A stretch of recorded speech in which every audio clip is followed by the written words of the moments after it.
We're live this morning in the Cannon House office building, waiting for today's January 6th committee hearing to begin. It's scheduled for about 9 minutes from now, 1 p.m. Eastern Time. Today's questioning will be led by Democratic committee member Adam Schiff. He's represented California's 28th district for 11 terms, and he also sits on the House Judiciary Committee. He participated in both impeachment proceedings against former President Donald Trump as an impeachment manager. Mr. Schiff was both an attorney and a prosecutor before serving in Congress. Today, the committee will hear from 4 witnesses: Russell Bowers, Speaker of the Arizona House of Representatives; Brad Ratzensberger, Georgia Secretary of State; Gabriel Sterling, COO of the Georgia Secretary of State's office, all Republicans; and Wandrea Shea Moss, a former Georgia Elections Department employee who served in a nonpartisan position.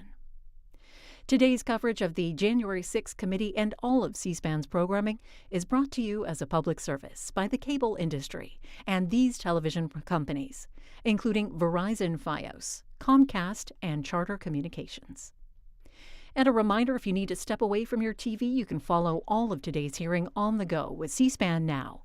Congressional sessions and speeches, conferences, and hearings, all on your phone with C-SPAN Now, our free video app.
And as witnesses are gathered, just waiting for the January 6th committee to start its next hearing, today focusing on efforts to pressure officials from Georgia and Arizona to help President Trump change election results. California Congressman Adam Schiff will lead the questioning for the committee today. Witnesses include Georgia Republican Secretary of State Brad Ratzensberger, who's seated.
The Select Committee to investigate the January 6th attack on the United States Capitol will be in order. Without objection, the chair is authorized to declare the committee in recess at any point. Pursuant to House Deposition Authority Regulation 10, the chair announces the committee's approval to release the deposition material presented during today's hearing. Good afternoon. At our last hearing, we told the story of a scheme driven by Donald Trump to pressure former Vice President Mike Pence to illegally overturn the election results. We showed that when the pressure campaign failed and Mike Pence fulfilled his constitutional obligation, Donald Trump turned a violent mob loose on him. We showed that the mob came within roughly 40 feet of the Vice President. Today, we'll show that what happened to Mike Pence wasn't an isolated part of Donald Trump's scheme to overturn the election. In fact, pressuring public servants into betraying their oaths was a fundamental part of the playbook. And a handful of election officials in several key states stood between Donald Trump and the upending of American democracy. As we begin today, it's important to remember when we count the votes for president, we count the votes state by state. For the most part, the candidates who win the popular vote in a state wins all the state's electoral college votes. And whoever wins a majority of the electoral college votes wins the presidency. So when Donald Trump tried to overturn the election results, he focused on just a few states. He wanted officials at the local and state level to say the vote was tainted by widespread fraud and throw out the results, even though, as we showed last week, there wasn't any voter fraud that could have overturned the election results. And like Mike Pence, these public servants wouldn't go along with Donald Trump's scheme. And when they wouldn't embrace the big lie and substitute the will of the voters with Donald Trump's will to remain in power, Donald Trump worked to ensure they faced the consequences. Threats to people's livelihood and lives, threats of violence that Donald Trump knew about and amplified. And in our other hearings, we can't just look backward at what happened in late 2020 and in the early 2021 because the danger hadn't gone away. Our democracy endured a mighty test on January 6th and in the days before. We say our institutions held. But what does that really mean? Democratic institutions aren't abstractions or ideas. They are local officials who oversee elections, secretaries of state, people in whom we placed our trust that they'll carry out their duties. But what if they don't? 2 weeks ago, New Mexico held its primary elections. One county commission refused to certify the results, citing vague, unsupported claims dealing with Dominion voting machines. The court stepped in, saying New Mexico law required the commission to certify the results. 2 of the 3 members of the commission finally relented. One still refused, saying his vote, quote, isn't based on any evidence, it's not based on any facts, it's only based on my gut feeling and my own intuition, and that's all I need. By the way, a few months ago, this county commissioner was found guilty of illegally entering the Capitol grounds on January 6th. This story reminds us of a few things. First, as we've shown in our previous hearings, claims that widespread voter fraud tainted the 2020 presidential election have always been a lie. Donald Trump knew they were a lie, and he kept amplifying them anyway. Everything we described today, the relentless, destructive pressure campaign on state and local officials, was all based on a lie. Donald Trump knew it, he did it anyway. Second, the lie hasn't gone away. It's corrupting our democratic institutions. People who believe that lie are now seeking positions of public trust. And as seen in New Mexico, their oath to be to the people they serve will take a back seat to their commitment to the big lie. If that happens, who will make sure our institutions don't break under the pressure? We won't have close calls. We'll have a catastrophe. My distinguished colleague from California, Mr. Schiff, will present much of the Select Committee's finding on this matter. First, I'm pleased to recognize our Vice Chair, Ms. Cheney of Wyoming, for any opening statement she'd care to offer. Thank you very much, Mr. Chairman. Today, we will begin examining President Trump's effort to overturn the election by exerting pressure on state officials and state legislatures. Donald Trump had a direct and personal role in this effort, as did Rudy Giuliani, as did John Eastman. In other words, the same people who were attempting to pressure Vice President Mike Pence to reject electoral votes illegally were also simultaneously working to reverse the outcome of the 2020 election at the state level. Each of these efforts to overturn the election is independently serious. Each deserves attention both by Congress and by our Department of Justice. But as the federal court has already indicated, these efforts were also part of a broader plan. And all of this was done in preparation for January 6th. I would note 2 points for particular focus today. First, today you will hear about calls made by President Trump to officials of Georgia and other states. As you listen to these tapes, keep in mind what Donald Trump already knew at the time he was making those calls. He had been told over and over again that his stolen election allegations were nonsense. For example, this is what former Attorney General Bill Barr said to President Trump about allegations in Georgia. We took a hard look at this ourselves, and based on our review of it, including the interviews of the key witnesses, the Fulton County allegations had no merit. The ballots under the table were legitimate ballots. They weren't in a suitcase. They had been pre-opened for eventually feeding into the machine. All the stuff about the water leak and that there was some subterfuge involved. We felt there was some confusion, but there was no evidence of a subterfuge to create an opportunity to feed things into the count. And so we didn't see any evidence of fraud in the Fulton County episode. And Acting Deputy Attorney General Richard Donahue told Donald Trump this. And I said something to the effect of, sir, we've done dozens of investigations, hundreds of interviews.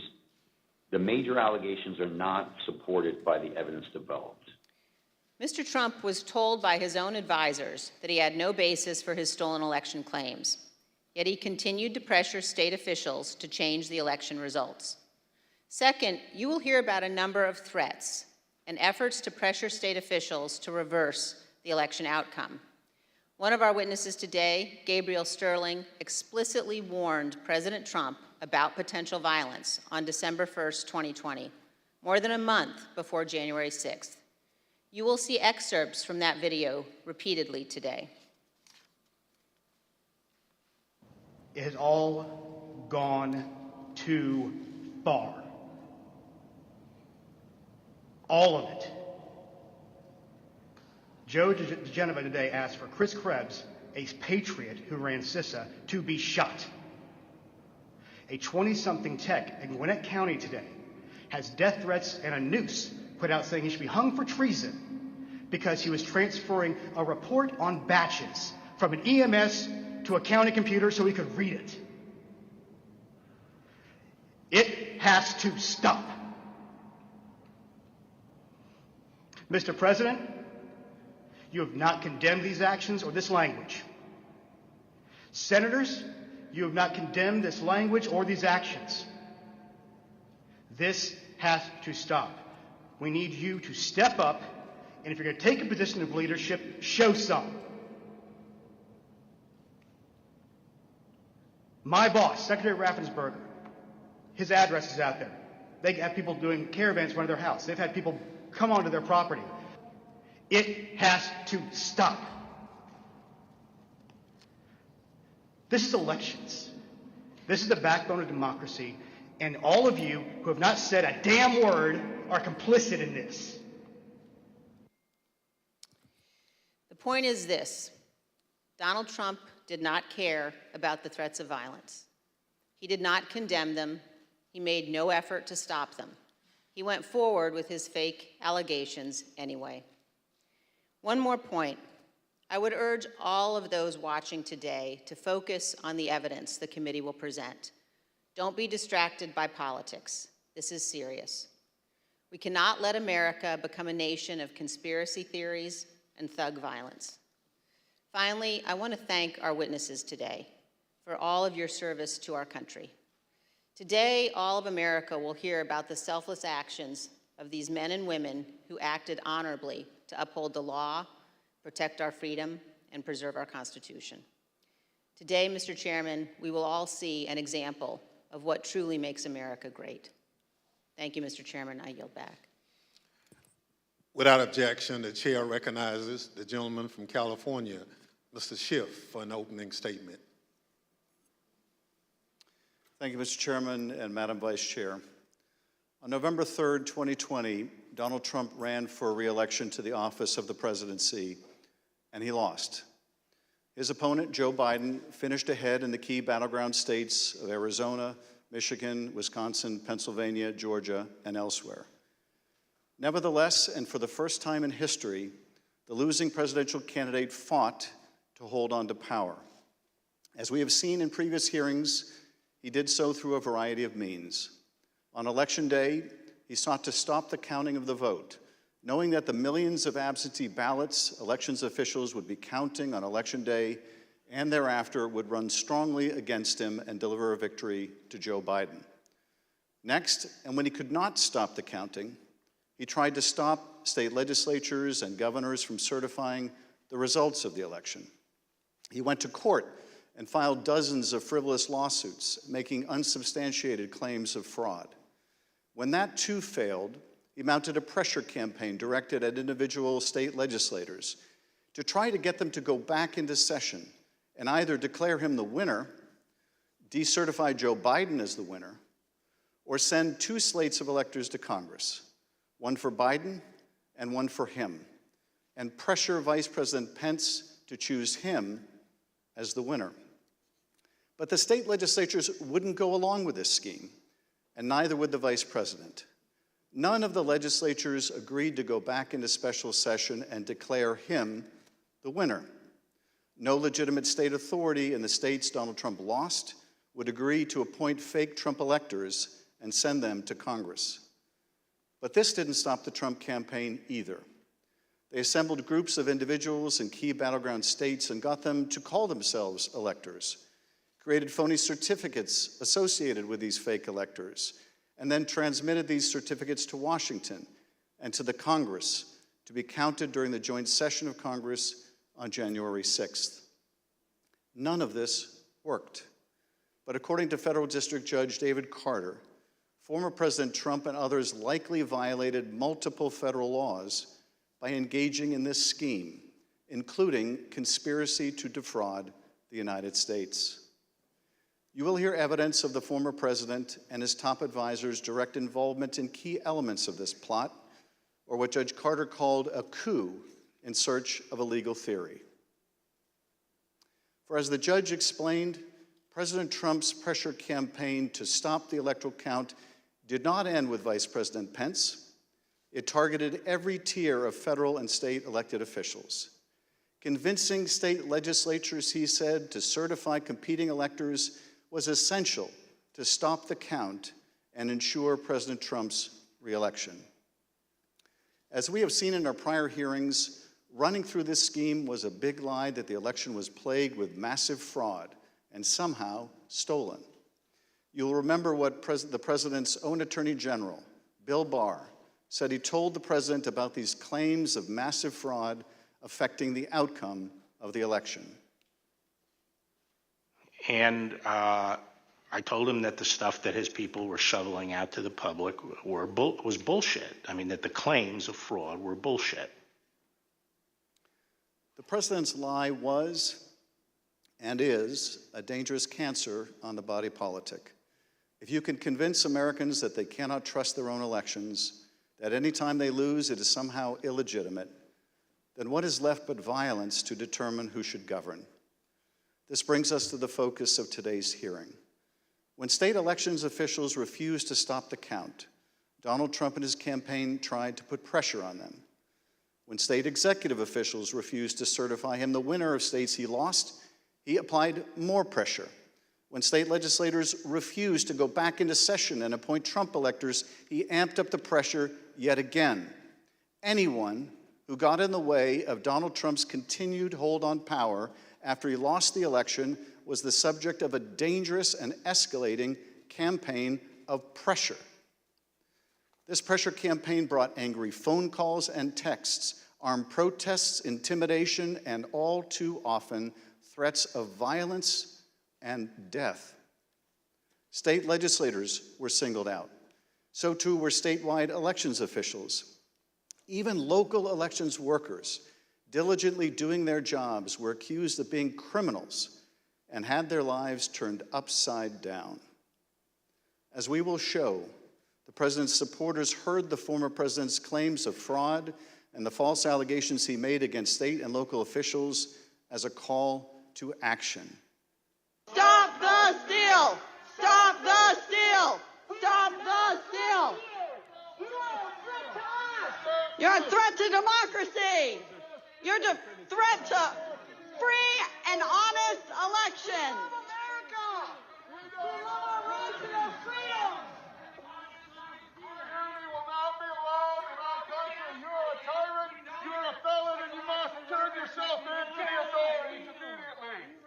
And then about 45 minutes later, we started to hear the noises outside my home, and my stomach sunk, and I thought, it's me.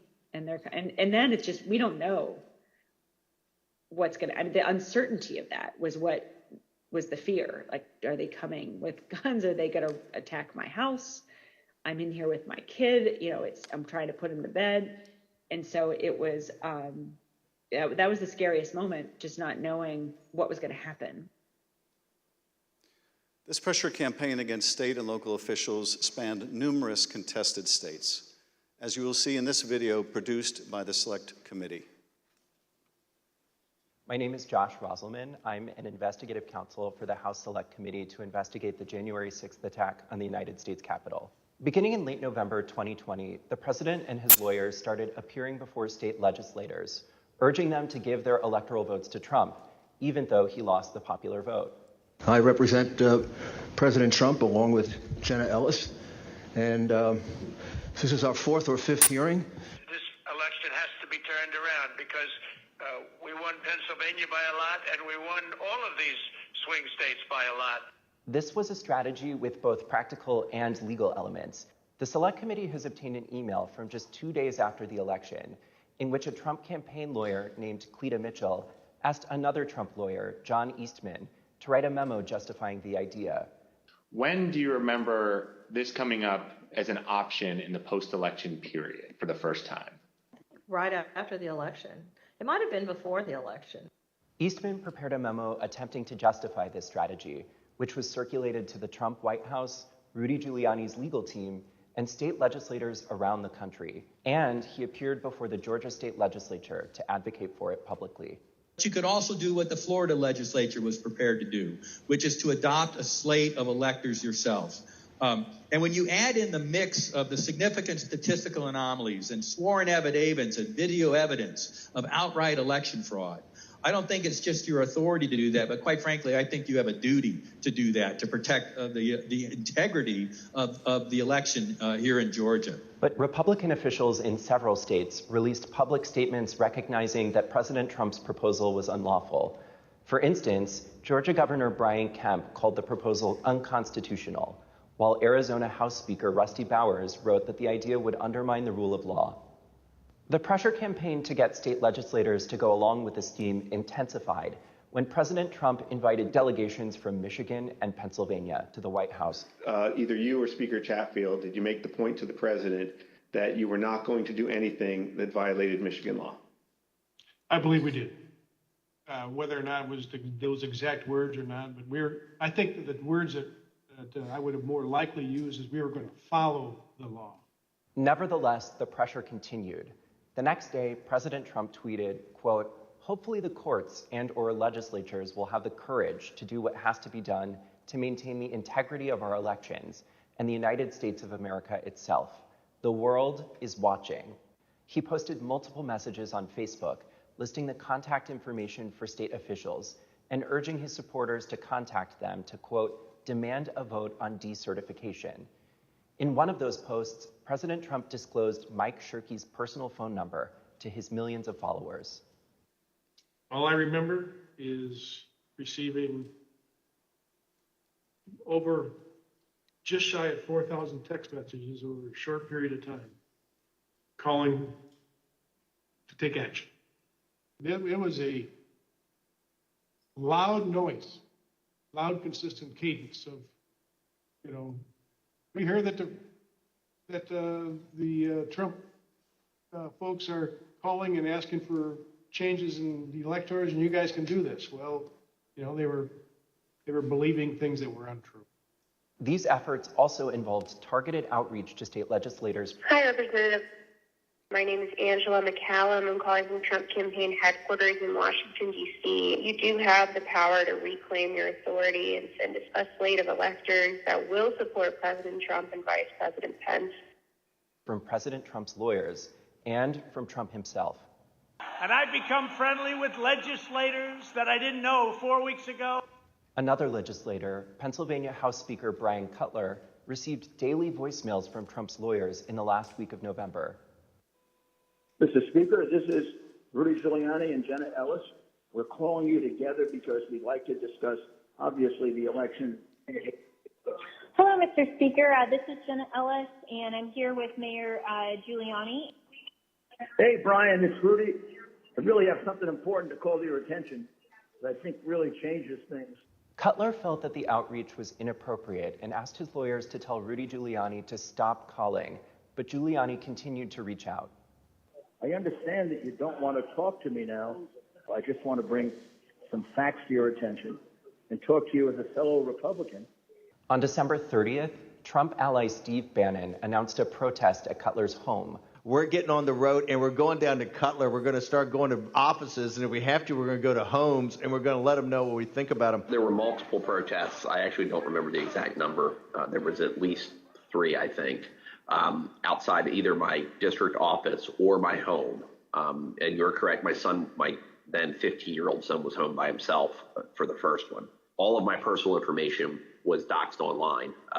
It was my personal email, my personal cell phone, my home phone number. In fact, we had to disconnect our home phone for about 3 days because it would ring all hours of the night and would fill up with messages. Brian Cutler, we're outside. Clerks facing felony charges in Michigan. Poll watchers denied access in Pennsylvania. These ads were another element in the effort. The Trump campaign spent millions of dollars running ads online and on television. The evidence is overwhelming. Call your governor and legislators. Demand they inspect the machines and hear the evidence. Public pressure on state officials often grew dangerous in the lead up to January 6th. Let us in! Let us in! Let us in! Let us in! Special session! Special session! Special session! We'll light the whole shit on fire. What are we going to do? What can you and I do to a state legislator besides kill him? Although we should not do that. I'm not advising that, but I mean, what else can he do, right? The punishment for treason is death. The state pressure campaign and the danger it posed to state officials and to state capitals around the nation was a dangerous precursor to the violence we saw on January 6th at the U.S. Capitol. Today you will hear from Rusty Bowers, the Republican Speaker of the Arizona House of Representatives. He will tell us about his conversations with the President, with Rudy Giuliani and John Eastman, and what the President's team asked of him, and how his oath of office would not permit it. You will then hear from Brad Raffensperger, the Republican Secretary of State of Georgia, who Trump directed to, quote, find 11,780 votes that did not exist, but just the exact number of votes needed to overtake Joe Biden. You will also hear from Gabriel Sterling, the chief operating officer, his chief operating officer, about the spurious claims of fraud in the elections in Georgia, and who, responding to a cascading set of threats to his elections team, warned the president to stop, that someone was going to get killed. And you will hear from Wandrea Shea Moss, a former local elections worker in Fulton County, Georgia, about how all of the lies about the election impacted the lives of real people who administer our elections and still do. You will hear what they experienced when the most powerful man in the world, the President of the United States, sought to cling to power after being voted out of office by the American people. The system held, but barely. And the system held because people of courage, Republicans and Democrats, like the witnesses you will hear today, put their oath to the country and Constitution above any other consideration. They did their jobs, as we must do ours. Thank you, Mr. Chairman, and I yield back. I now welcome our first panel of witnesses.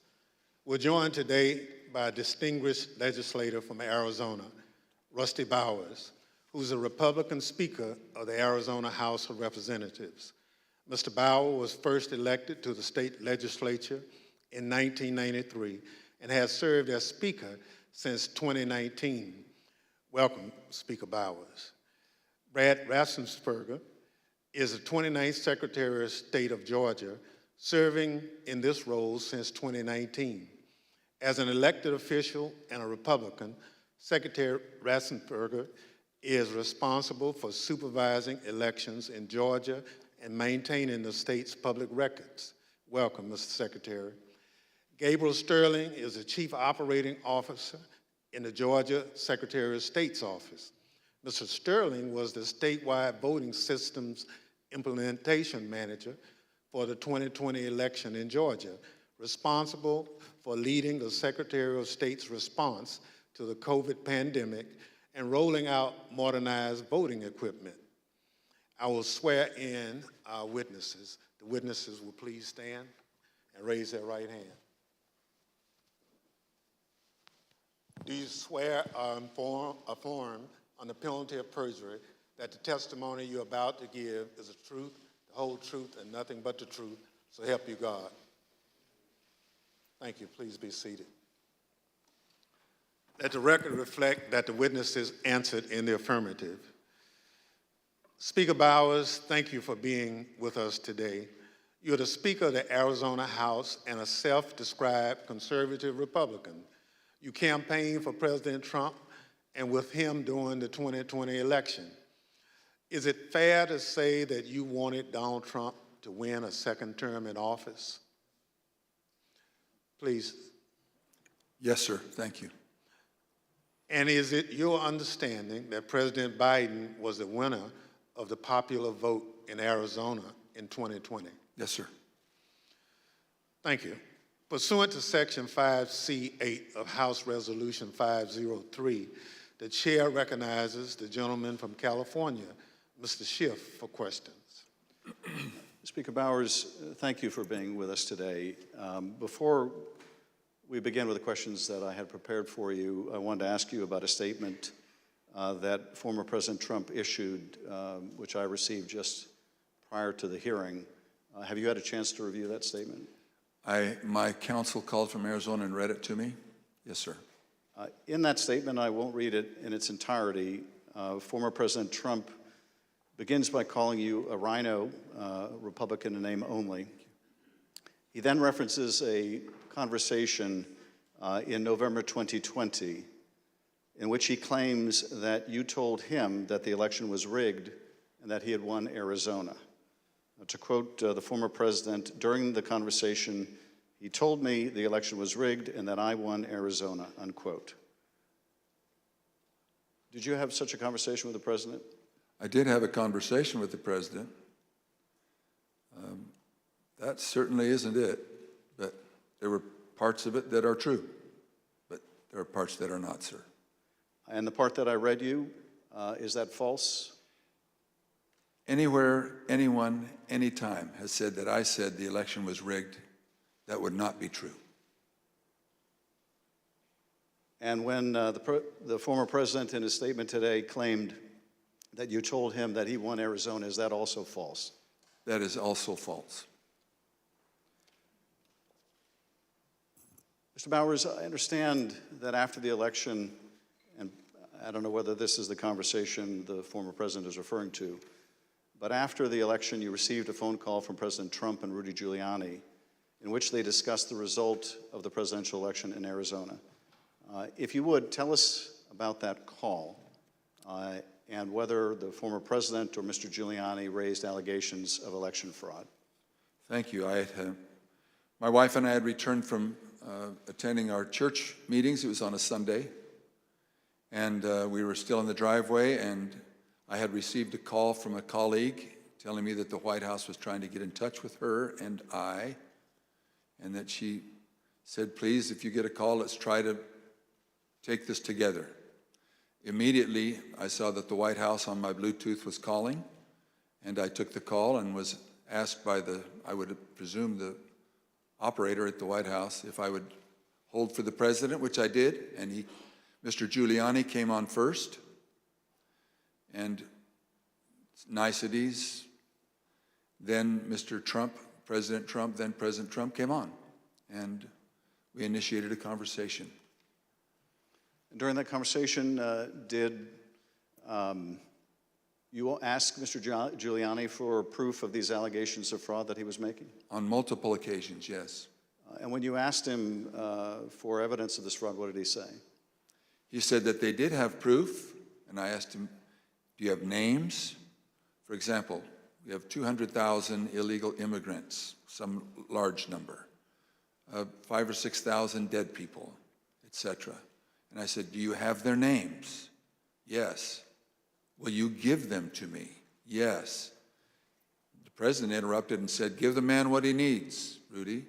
He said, I will. And that happened on at least 2 occasions, that interchange in the conversation.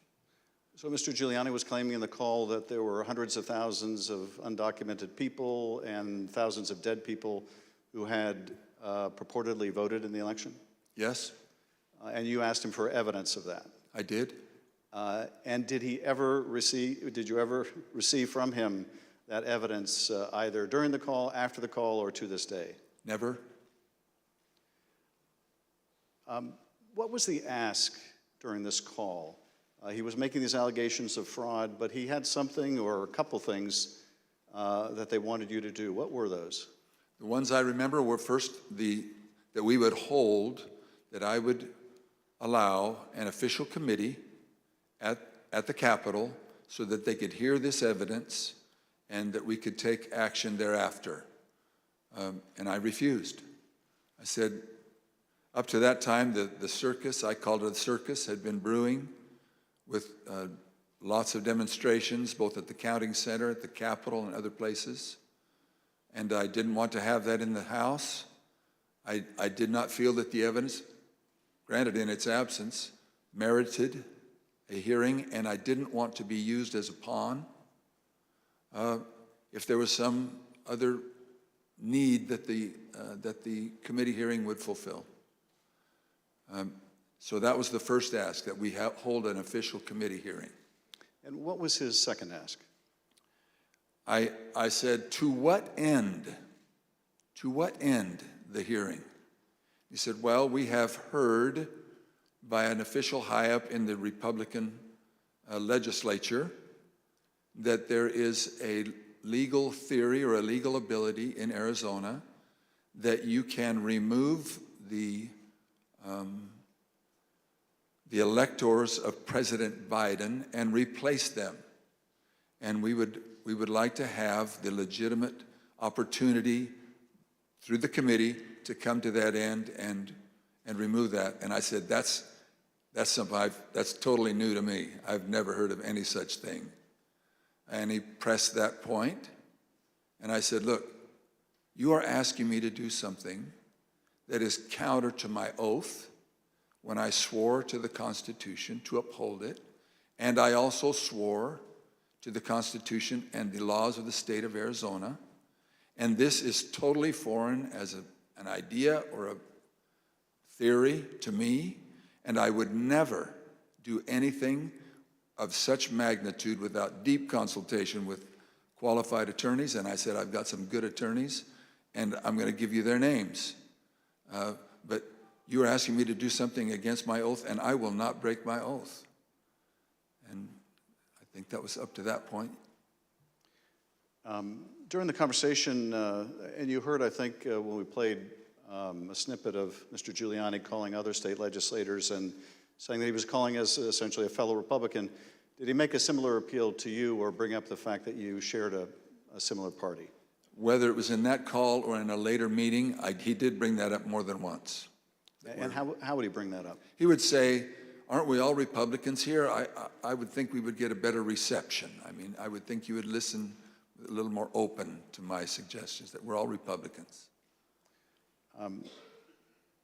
And this evidence that you asked him for that would justify this extraordinary step, I think you said they never produced. Why did you feel, either in the absence of that evidence or with it, what they were asking you to do would violate your oath to the Constitution? First of all, when the people, and in Arizona, I believe it's some 40 plus years earlier, the legislature had established the manner of electing our officials, or the electors for the presidential race. Once it was given to the people, as in Bush v. Gore, illustrated by the Supreme Court, it becomes a fundamental right of the people. So as far as I was concerned, for someone to ask me in the, I would call it a paucity, there was no evidence being presented of any strength. Evidence can be hearsay evidence, it's still evidence, but it's still hearsay. But strong judicial quality evidence, anything that would say to me, you have a doubt, deny your oath. I will not do that. And on more than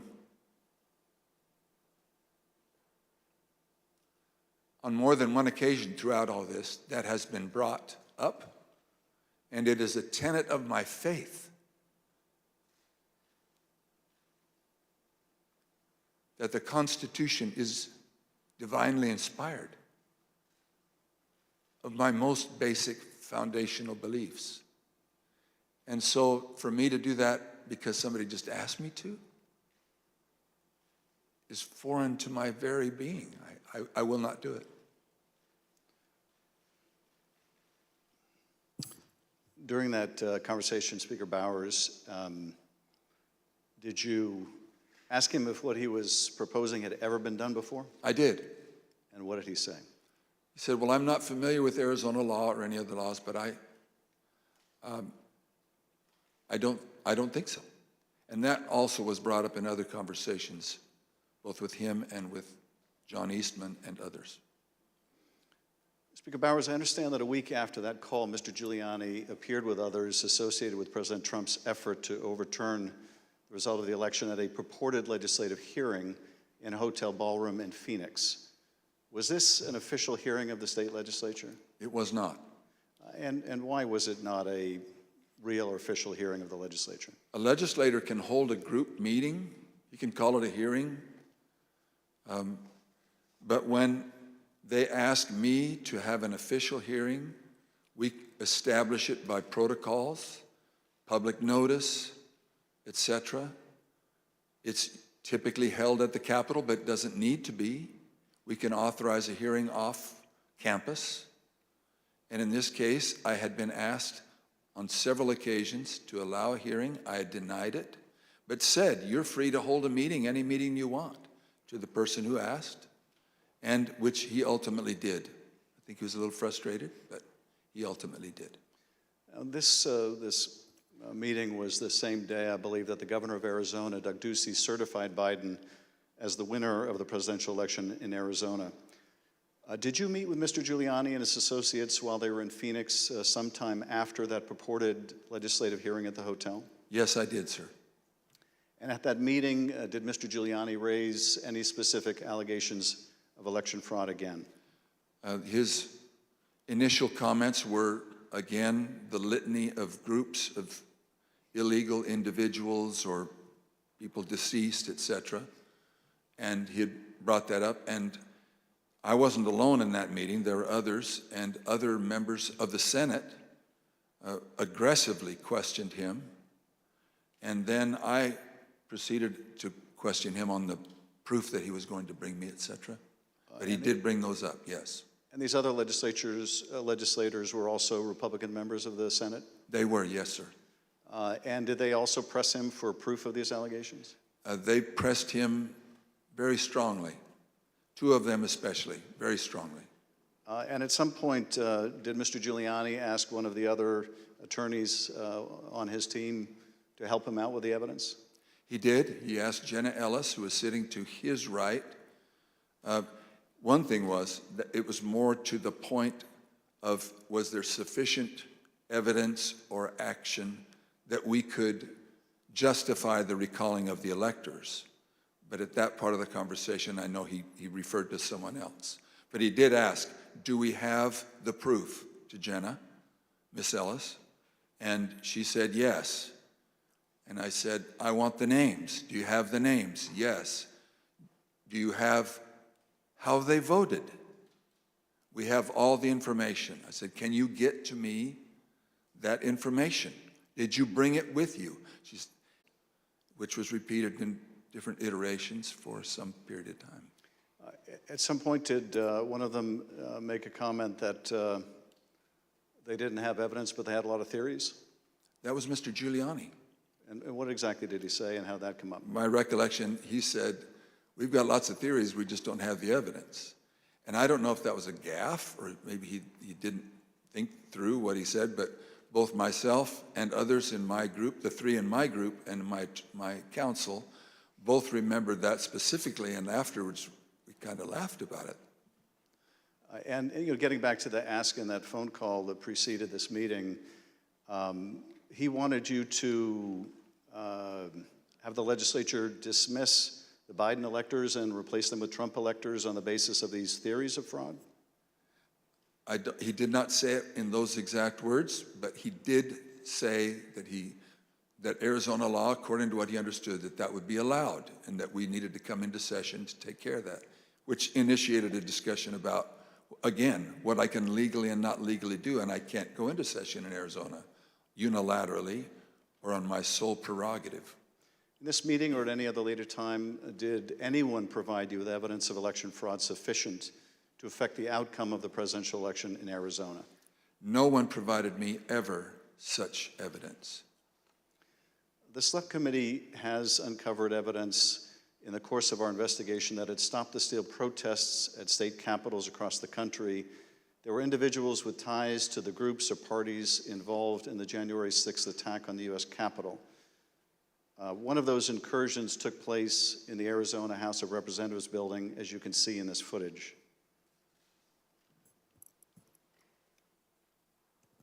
This is previously undisclosed video of protesters illegally entering and refusing to leave the building.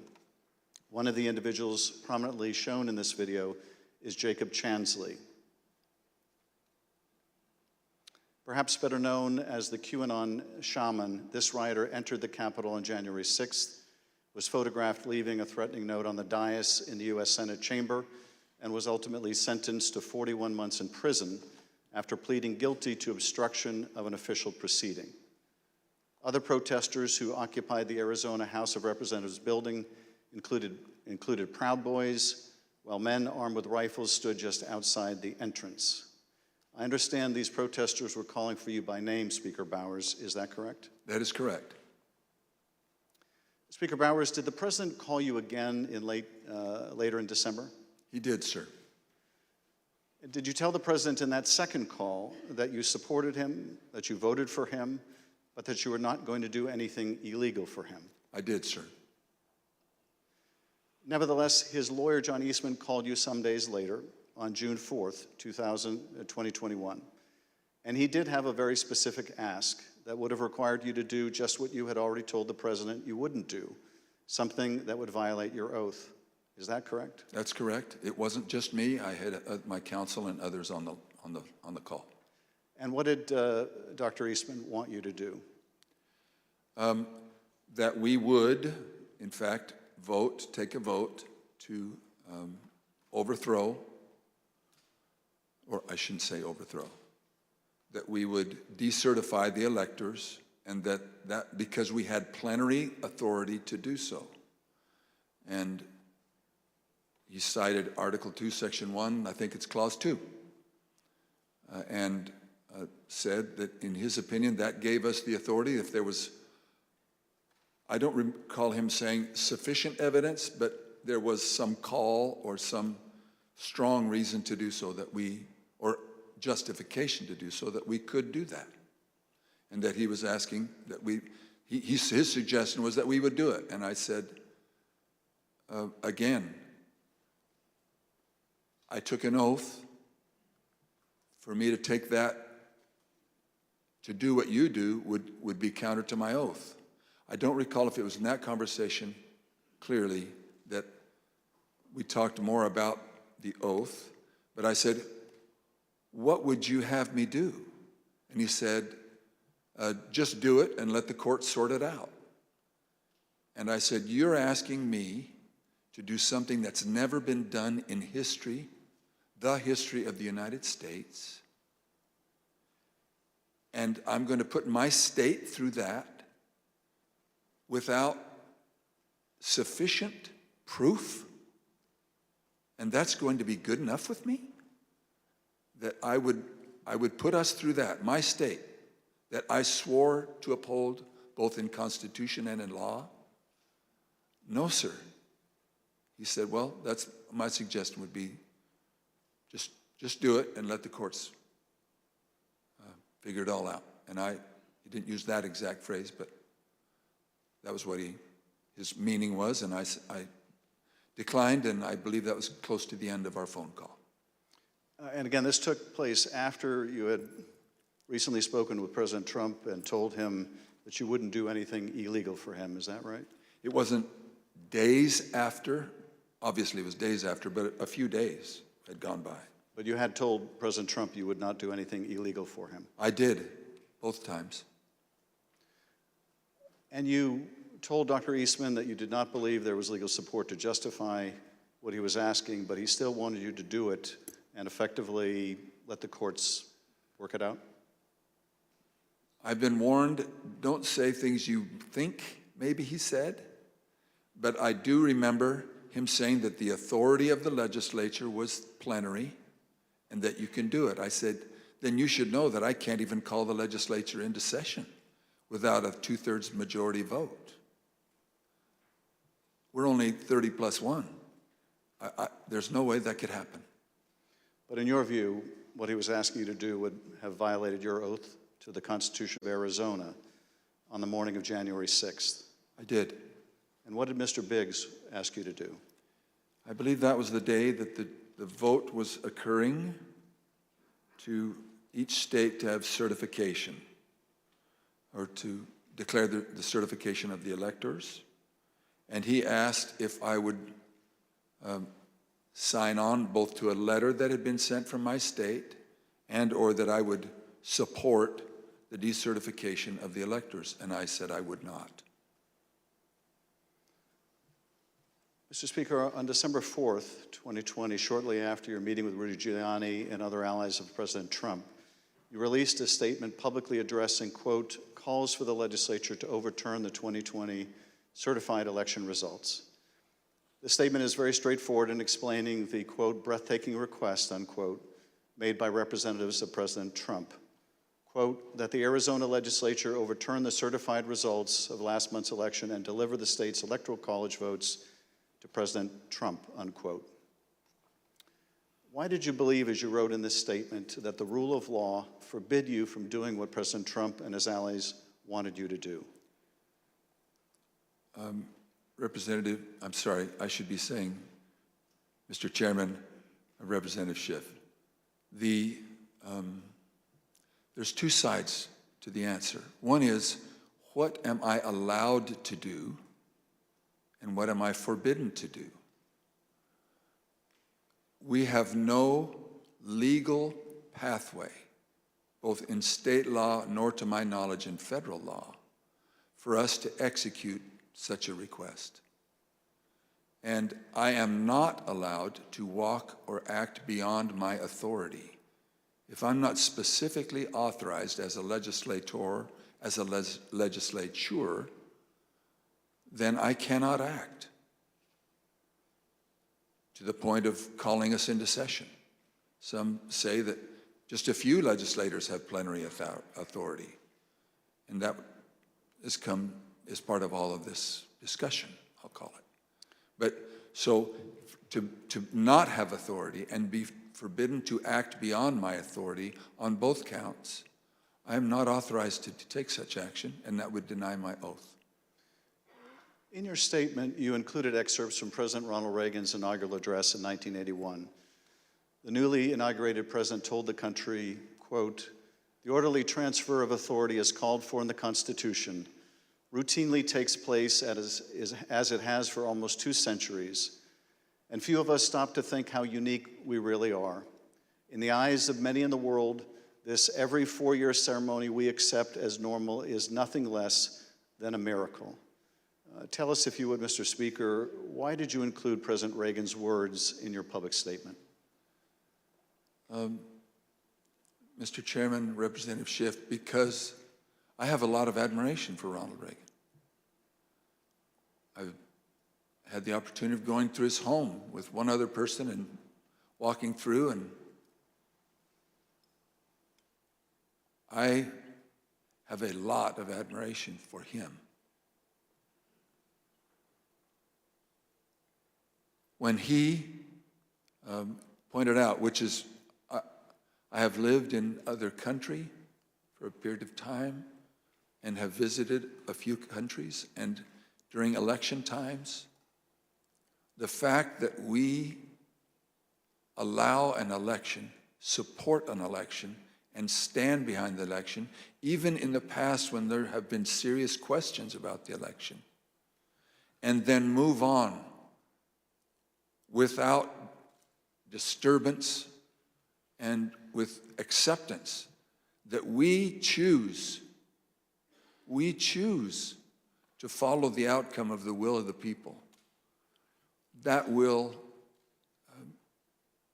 it means a lot to me, and I know it meant a lot to him, and so we included that.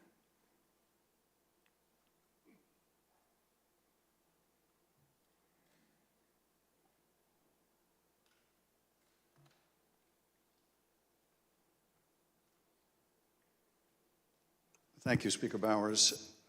I now want to look even more deeply at the fake electors scheme. Every 4 years, citizens from all over the United States go to the polls to elect their president. Under our Constitution, when we cast our votes for president, we are actually voting to send electors pledged to our preferred candidate to the Electoral College. In December, the electors in each state meet, cast their votes, and send those votes to Washington. There is only one legitimate slate of electors from each state. On the 6th day of January, Congress meets in a joint session to count those votes, and the winner of the Electoral College vote becomes the president. In this next segment, you'll hear how President Trump and his campaign were directly involved in advancing and coordinating the plot to replace legitimate Biden electors with fake electors not chosen by the voters.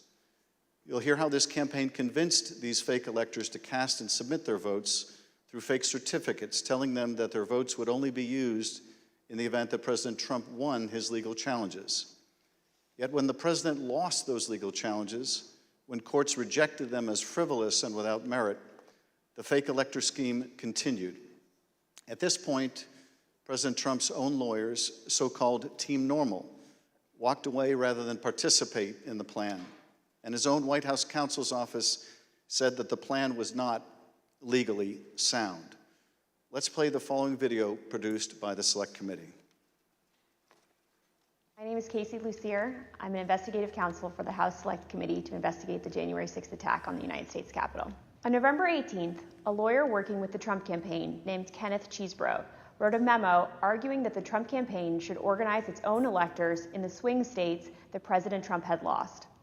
The Select Committee received testimony that those close to President Trump began planning to organize fake electors for Trump in states that Biden won in the weeks after the election. Who do you remember being involved in those early discussions around the Thanksgiving time regarding having alternate electors meet? Mr. Giuliani, several of Mr. Giuliani's associates, Mr. Meadows,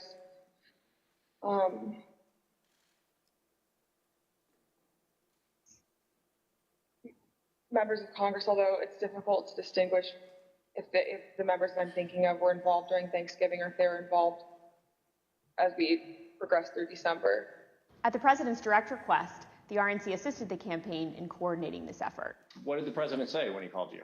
Essentially, he turned the call over to Mr. Eastman, who then proceeded to talk about the importance of the RNC helping the campaign gather these contingent electors in case any of the legal challenges that were ongoing changed the result of any of the states.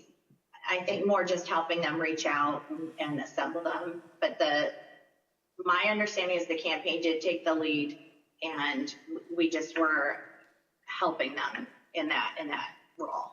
As President Trump and his supporters continued to lose lawsuits, some campaign lawyers became convinced that convening electors in states that Trump lost was no longer appropriate.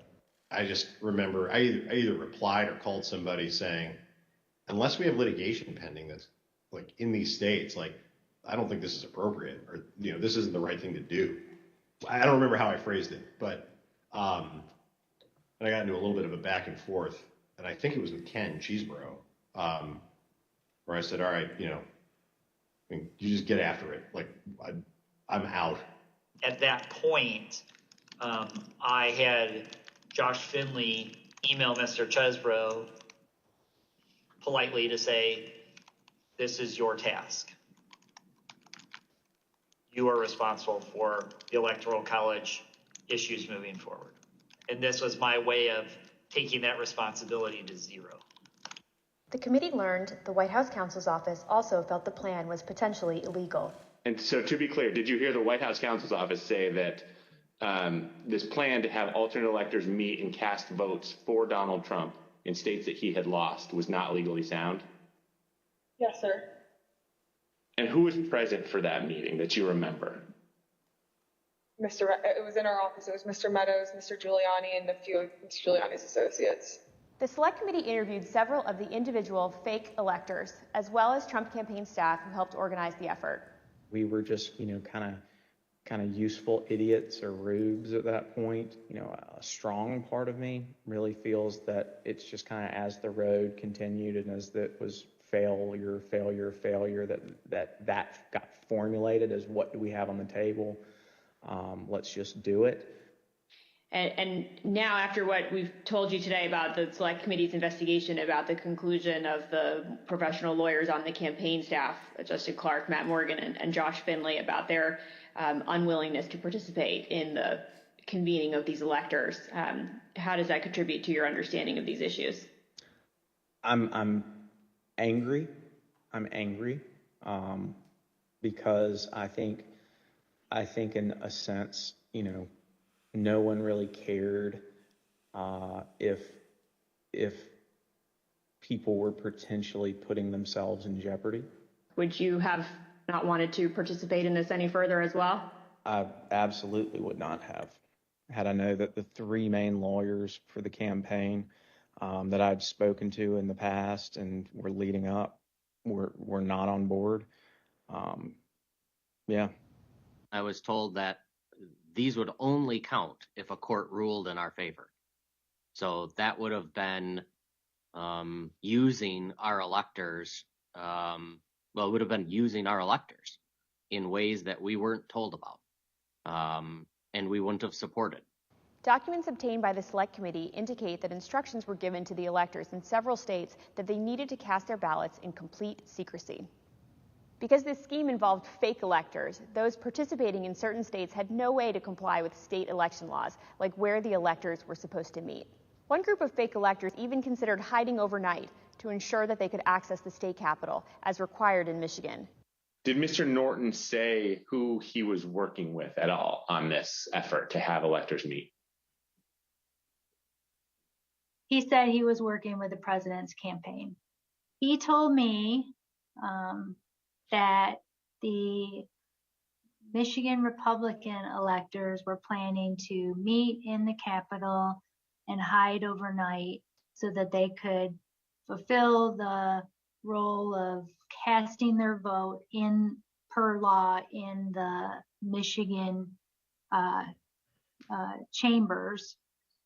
And I told him in no uncertain terms that that was insane and inappropriate.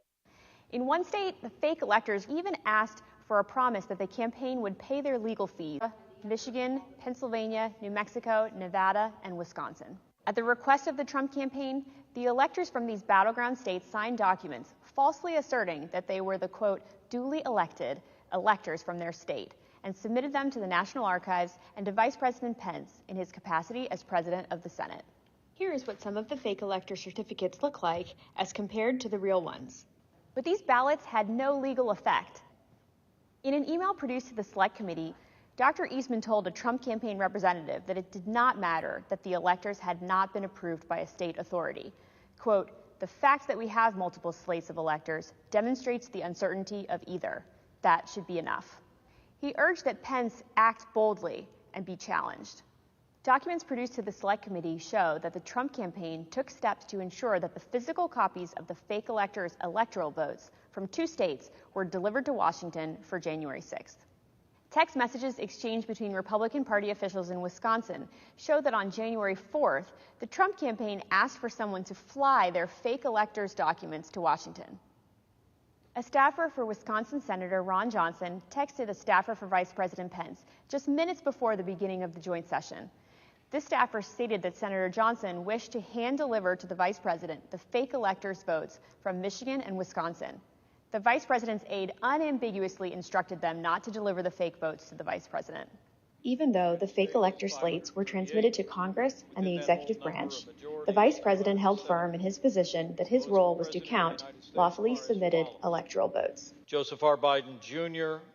of the state of Delaware has received 306 votes. Donald J. Trump of the state of Florida has received 232 votes. Which is what he did when the joint session resumed on January 6th after the attack on the Capitol.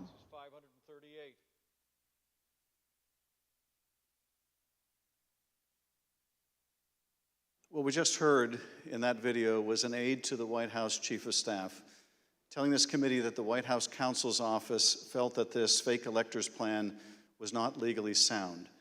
Nevertheless, the Trump campaign went forward with the scheme anyway. Speaker Bowers, were you aware that fake electors had met in Phoenix on December 14th and purported to cast electoral votes for President Trump? I was not. When you learned that these electors had met and sent their electoral votes to Washington, what did you think? Well, I thought of the book, The Gang That Couldn't Shoot Straight. And I just thought, this is a tragic parody.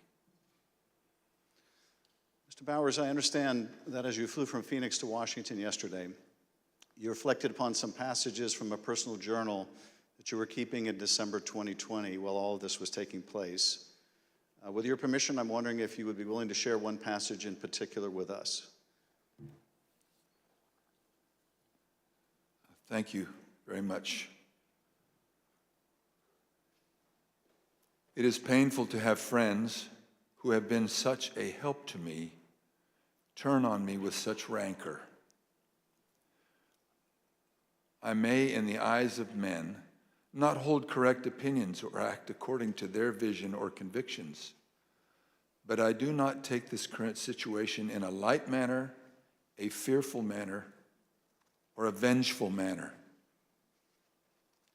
I do not want to be a winner by cheating. I will not play with laws I swore allegiance to with any contrived desire towards deflection of my deep foundational desire to follow God's will as I believe He led my conscience to embrace. How else will I ever approach Him in the wilderness of life, knowing that I ask this guidance only to show myself a coward in defending the course He let me take. He led me to take. Thank you, Mr. Speaker. Those are powerful words. I understand that taking the courageous positions that you did following the 2020 election in defense of the rule of law and protecting the voters of Arizona resulted in you and your family being subjected to protests and terrible threats. Can you tell us how this impacted you and your family? Well, as others in the videos have mentioned, we received, my secretaries would say, in excess of 20,000 emails and tens of thousands of voicemails and texts, which saturated our offices and we were unable to work, or at least communicate. But at home, up till even recently, it is the new pattern or a pattern in our lives to worry what will happen on Saturdays, because we have various groups come by and they have had video panel trucks with videos of me proclaiming me to be a pedophile and a pervert and a corrupt and politician, and blaring loudspeakers in my neighborhood and leaving literature both on my property, but arguing and threatening with neighbors and with myself. I don't know if I should name groups, but there was one gentleman that had the 3 bars on his chest, and he had a pistol and was threatening my neighbor, not with the pistol, but just vocally. When I saw the gun, I knew I had to get close. And at the same time, on some of these, we had a daughter who was gravely ill, who was upset by what was happening outside. And my wife, that was a valiant person, very, very strong, quiet, very strong woman.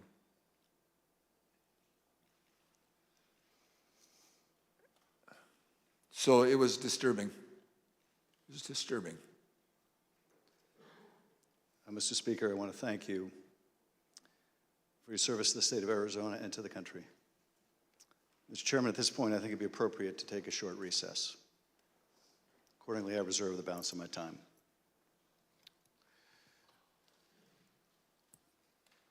The chair requests that those in the hearing room remain seated until the Capitol Police have escorted members and witnesses from the room. We'll have 5 minutes, 5-minute recess.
And the January 6th committee in a short break now.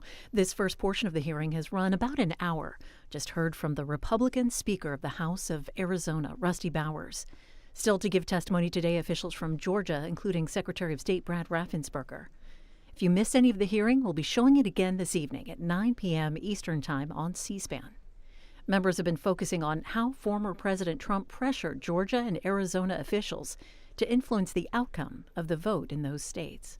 Again, the hearing expected to resume shortly.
The January 6 committee's in a short break. Members have been focusing on how former President Trump pressured Georgia and Arizona officials to influence the outcome of the vote in those states. Today's lead questioner is Congressman Adam Schiff. He has represented California's 28th district for 11 terms. He also sits on the House Judiciary Committee, and he participated in both of the impeachment proceedings against former President Donald Trump. Mr. Schiff was both an attorney and a prosecutor before serving in Congress. Today's January 6 committee hearings and all of C-SPAN's programming is brought to you as a public service by the cable industry and these television companies, including Altice, Comcast, and Uverse. If you're watching on TV but you have to step away, you can continue watching the hearing on the go with C-SPAN Now. It's our free mobile video app.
committee will be in order.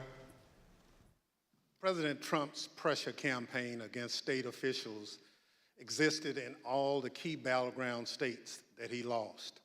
But the former president had a particular obsession with Georgia. Here is the president on the afternoon of January 6th, after his own attorney general warned him that the claims you are about to hear are patently false. They should find those votes. They should absolutely find that. Just over 11,000 votes, that's all we need. They defrauded us out of a win in Georgia, and we're not going to forget it. So the state of Georgia is where we will turn our attention to next. I want to emphasize that our investigation into these issues is still ongoing. As I stated in our last hearing, if you have relevant information or documentary evidence to share with the Select Committee, we welcome your cooperation. But we will share some of our findings with you today. Secretary Rassenberger, thank you for being here today.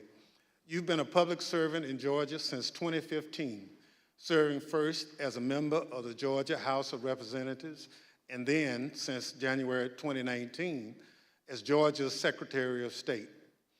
As a self-described conservative Republican, is it fair to say that you wanted President Trump to win the 2020 election? Yes, it is. Mr. Secretary, many witnesses have told the Select Committee that Election Day, November 3rd, 2020, was a largely uneventful day in their home states.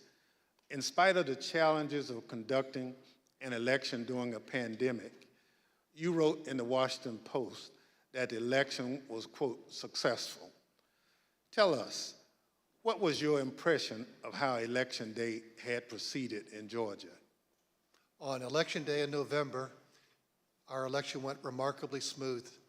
In fact, we meet at the GEMA headquarters. That's the Georgia Energy Emergency Management Association meeting location, but we were following wait times in line. In the afternoon, our average wait time was 3 minutes statewide that we were recording for various precincts, and it actually got down to 2 minutes. And at the end of the day, we felt that we had a successful election from the standpoint of the administration and the operation of the election. Thank you. The chair recognizes the gentleman from California, Mr. Schiff. Thank you, Mr. Chairman. Secretary Ratzensberger, did Joe Biden win the 2020 presidential election in Georgia, and by what margin? President Biden carried the state of Georgia by approximately 12,000 votes. And Mr. Secretary, as I understand it, your office took several steps to ensure the accuracy of the vote count in Georgia, reviewing the vote count in at least 3 different ways. These steps included a machine recount, a forensic audit, and a full hand recount of every one of the 5 million ballots cast. Did these efforts, including a recount of literally every ballot cast in the state of Georgia, confirm the result? Yes, they did. We counted the ballots where the first tabulation would be scanned. Then when we did our 100% hand audit of the all 5 million ballots in the state of Georgia, all cast in place, all absentee ballots, they were all hand recounted, and they came remarkably close to the first count. And then upon the election being certified, President Trump, because he was within 0.5%, could ask for a recount. And then we recounted them again through the scanners, and we got remarkably the same count. 3 counts, all remarkably close, which showed that President Trump did come up short. Nevertheless, as you will see, the president and his allies began making numerous false allegations of voter fraud. False allegations that you and Mr. Sterling, among others, had to address. Mr. Sterling, thank you also for being here today.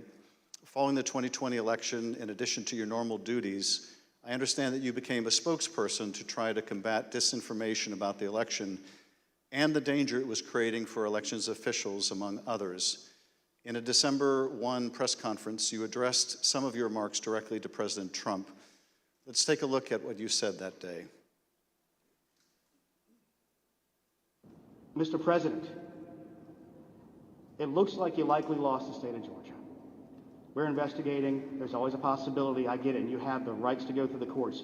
What you don't have the ability to do, and you need to step up and say this, is stop inspiring people to commit potential acts of violence. Someone's going to get hurt, someone's going to get shot, someone's going to get killed. And it's not right. It's not right. Mr. Sterling, what prompted you to make these remarks?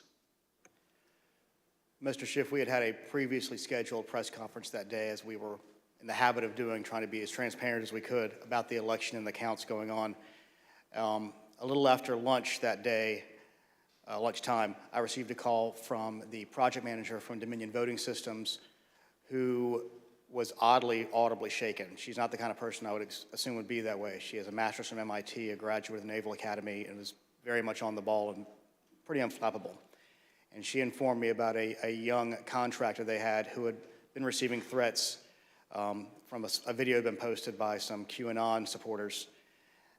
And at that point, we had been steeping in this kind of stuff. So it was around us all the time, so I didn't take note of it more than adding to the pile of other stuff we were having to deal with. And I did pull up Twitter, and I scrolled through it, and I saw the young man's name. There was a particular tweet that, for lack of a better word, was a straw that broke the camel's back. Had the young man's name. It was a very unique name. I believe it was a first-generation American. And it said, had his name, "You committed treason. May God have mercy on your soul," with a slowly twisting gif of a noose. And for lack of a better word, I lost it. I just got irate.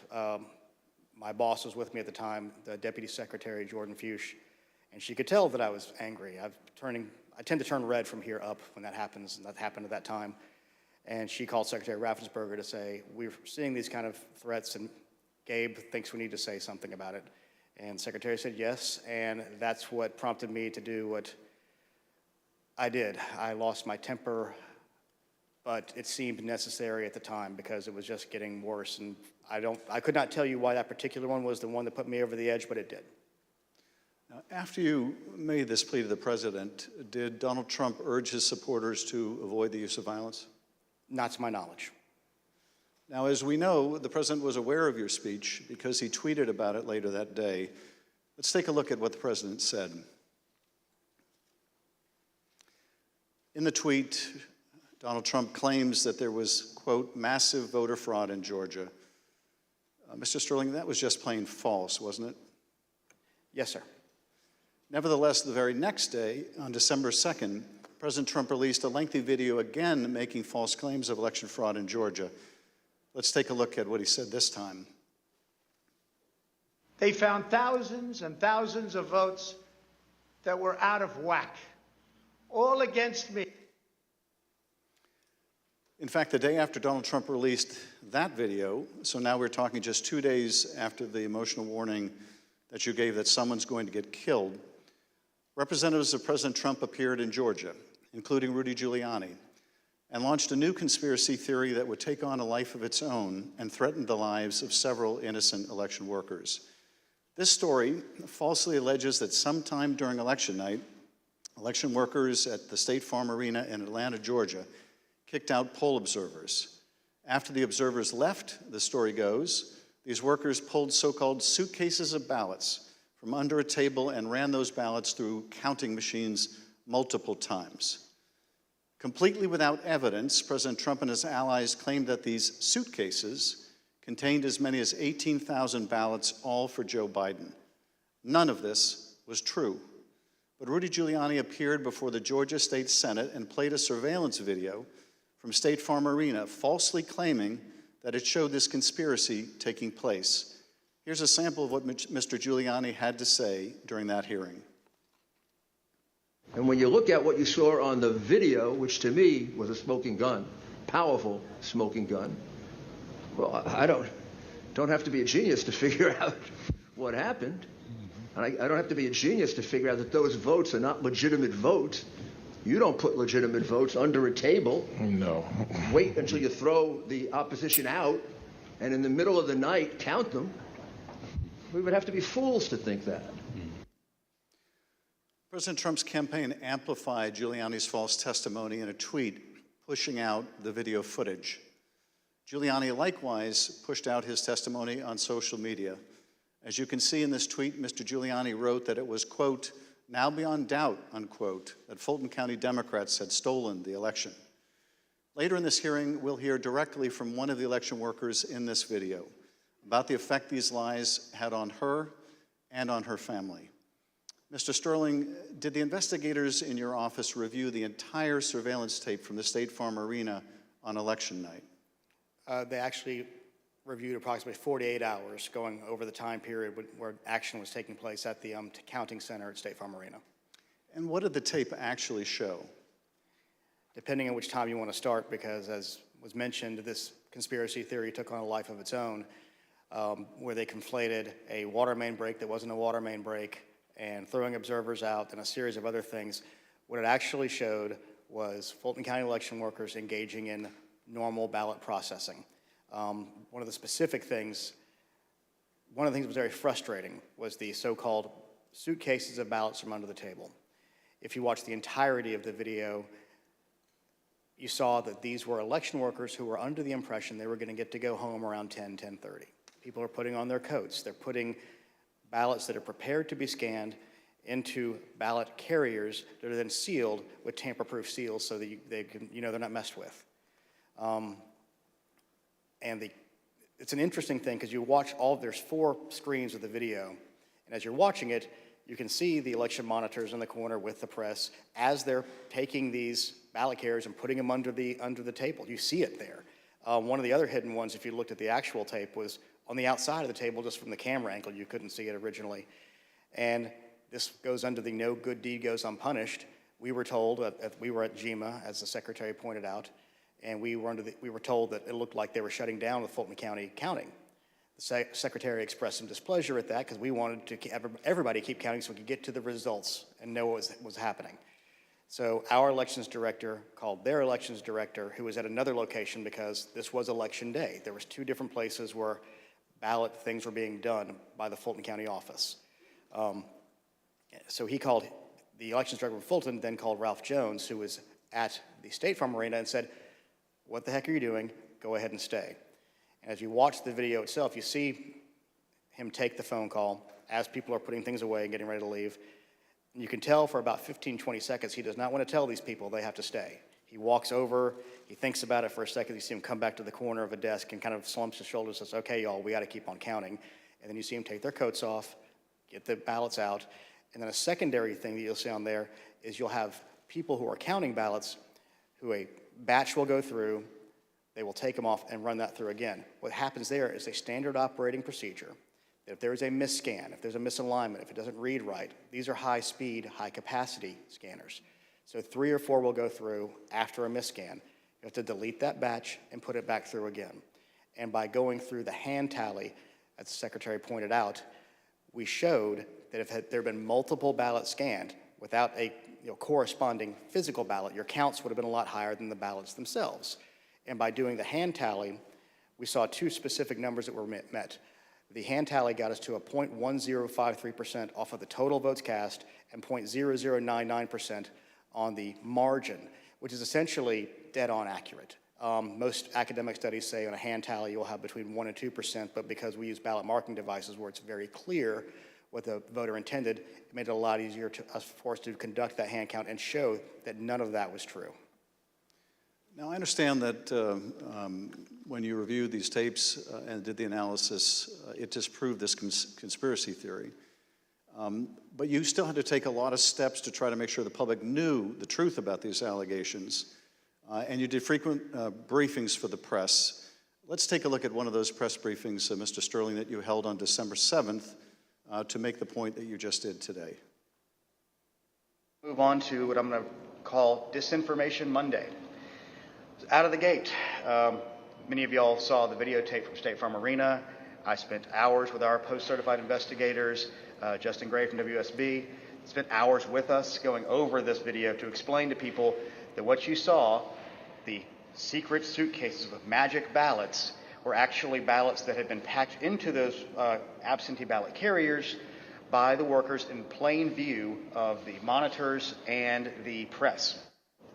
And what's really frustrating is the president's attorneys had this same videotape. They saw the exact same things the rest of us could see, and they chose to mislead state senators and the public about what was on that video. I'm quite sure that they will not characterize the video if they try to enter into evidence, because that is the kind of thing that could lead to sanctions, because it's obviously untrue. They knew it was untrue, and they continue to do things like this. Mr. Sterling, despite the efforts by your office to combat this misinformation by speaking out publicly and through local media, you were unable to match the reach of President Trump's platform and social media megaphone spreading these false conspiracy theories. What was it like to compete with a president who had the biggest bully pulpit in the world to push out these false claims? For lack of a better word, it was frustrating, but oftentimes I felt our information was getting out, but that there was a reticence of people who needed to believe it because the President of the United States, whom many looked up to and respected, was telling them it wasn't true, despite the facts. And I have characterized at one point it was kind of like a shovel trying to empty the ocean. And yes, it was frustrating. I even have family members who I had to argue with about some of these things, and I would show them things, and the problem you have is you're getting to people's hearts. I remember there's one specific, an attorney that we know that we showed and walked him through, this wasn't true, okay, I get that, this wasn't true, okay, I get that, this wasn't, 5 or 6 things, but at the end he goes, I just know in my heart they cheated. That's just, and so once you get past the heart, the facts don't matter as much. And our job, from our point of view, is to get the facts out, do our job, tell the truth, follow the Constitution, follow the law, and defend the institutions, and the institutions held. Let's take a look at what you were competing with. This is the former president speaking in Georgia on December 5th. Evidence of fraud is overwhelming, and again, I'm going to ask you to look up at that very, very powerful and very expensive screen. Hidden cases of possible ballots are rolled out from under a table. 4 people under a cloud of suspicion. So, If you just take the crime of what those Democrat workers were doing, and by the way, there was no water main break. They said there was no water main break. That's 10 times more than I need to win this state. 10 times more. It's 10 times, maybe more than that, but it's 10 times more because we lost by a very close number. In this committee's hearing last Monday, we heard from senior federal law enforcement officials, from the senior-most federal law enforcement official in Atlanta at the time, U.S. Attorney for the Northern District, B.J. Pack, as well as former Attorney General Bill Barr. They both testified that the allegations were thoroughly investigated and found to have no merit. Here is U.S. Attorney Pack. Particular to Attorney General Barr, I told him that we looked into it. We've done several things, including interviewing the witnesses. I listened to the tapes and reviewed the videotape myself, and that there was nothing there. Giuliani was wrong in representing that this was a suitcase full of ballots. And here's what Attorney General Bill Barr had to say about the same allegations. Took a hard look at this ourselves, and based on our review of it, including the interviews of the key witnesses, the Fulton County allegations had no merit. We also have testimony from senior Department of Justice officials establishing that they specifically told President Trump that these allegations had been thoroughly investigated and were completely without merit. Here is Acting Deputy Attorney General Richard Donahue describing a phone conversation in which he specifically told President Trump that these allegations were false.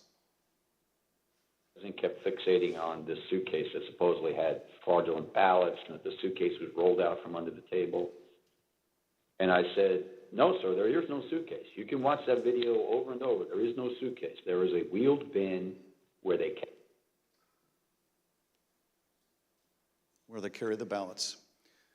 No matter how many times senior Department of Justice officials, including his own Attorney General, told the president that these allegations were not true, President Trump kept promoting these lies and putting pressure on state officials to accept them.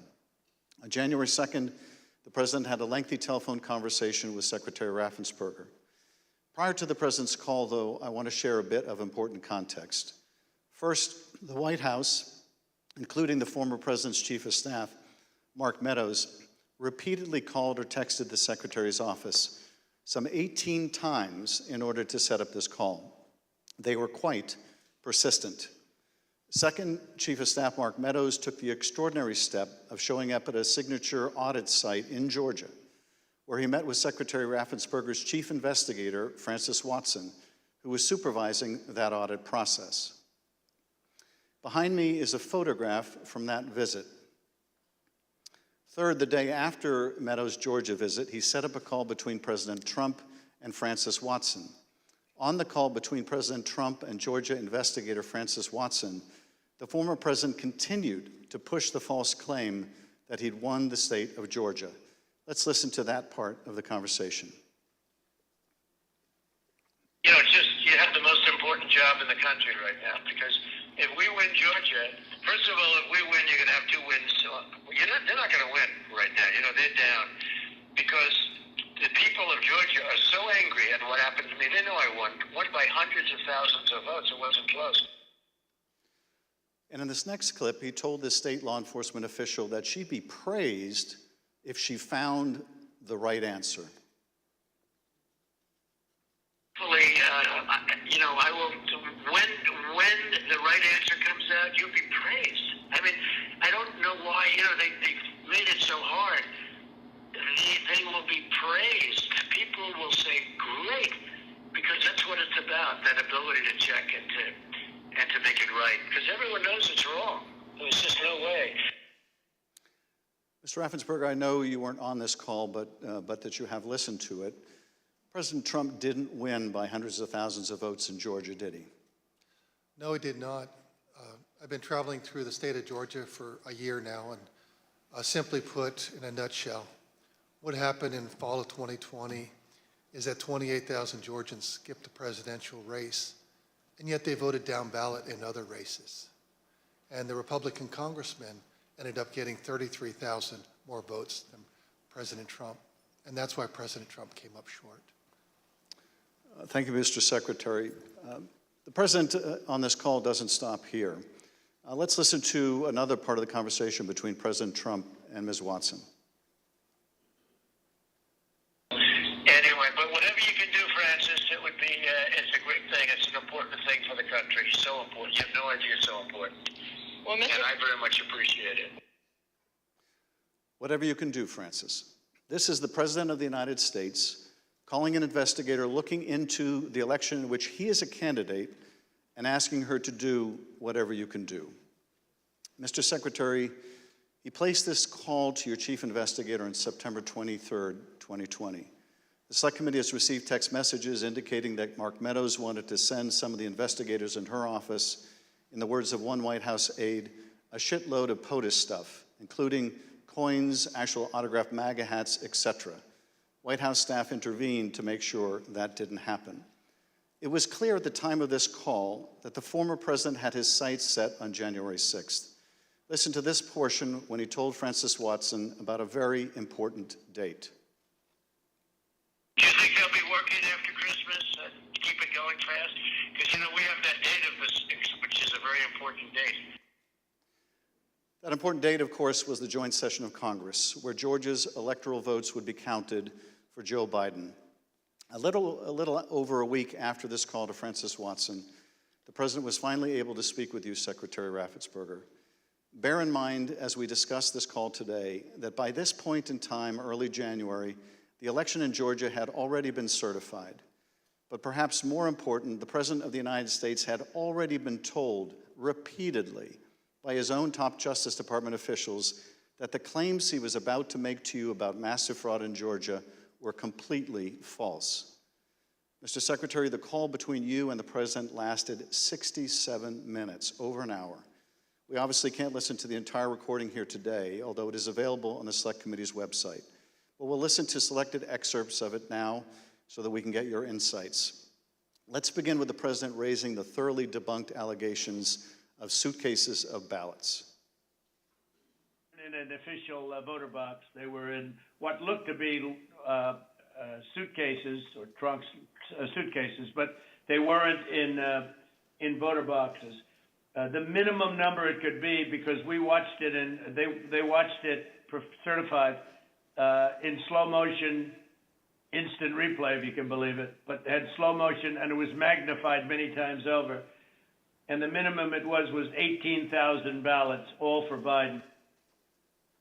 These are the allegations that the Department of Justice, the Attorney General, the Georgia Bureau of Investigation, and your office had all said were false. Is that right? Correct.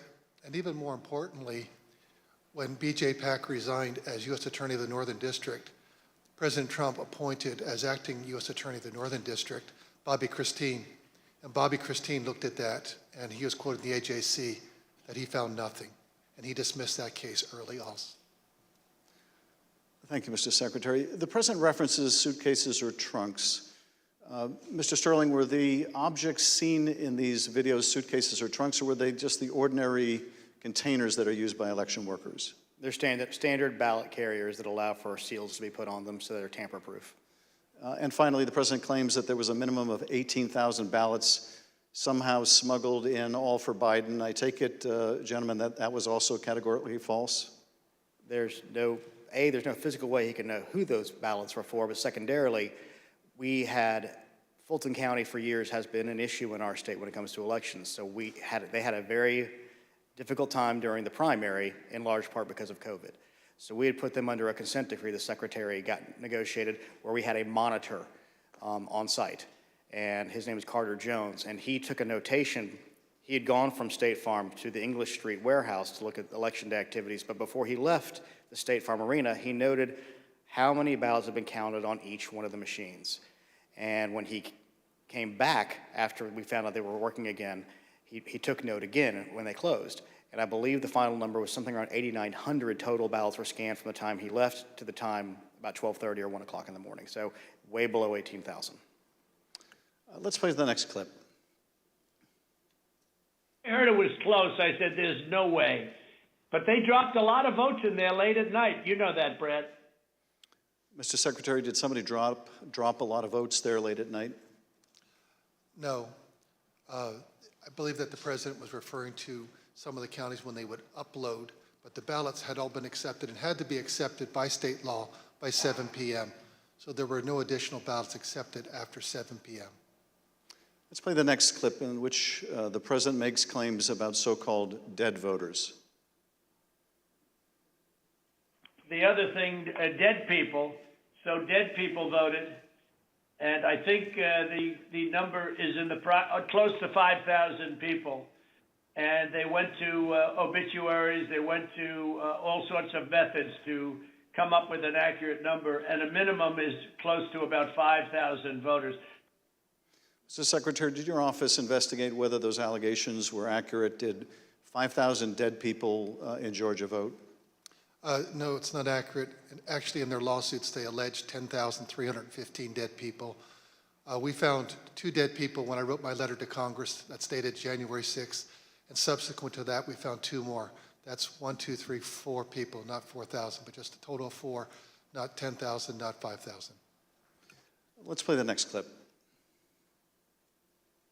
And there's nothing wrong with saying that, that you've recalculated, because the 2,236 and absentee ballots, I mean, they're all exact numbers that were done by accounting firms, law firms, etc. And even if you cut them in half, and cut them in half again, it's more votes than we need. Mr. Secretary, is there any way that you could have lawfully changed the result in the state of Georgia and somehow explained it away as a recalculation? No, the numbers are the numbers. The numbers don't lie. We had many allegations, and we investigated every single one of them. In fact, I challenged my team, did we miss anything? They said that there was over 66,000 underage voters. We found that there's actually 0. You can register to vote in Georgia. When you're 17 and a half, you have to be 18 by Election Day. We checked that out, every single voter. They said that there was 2,423 non-registered voters. There were 0.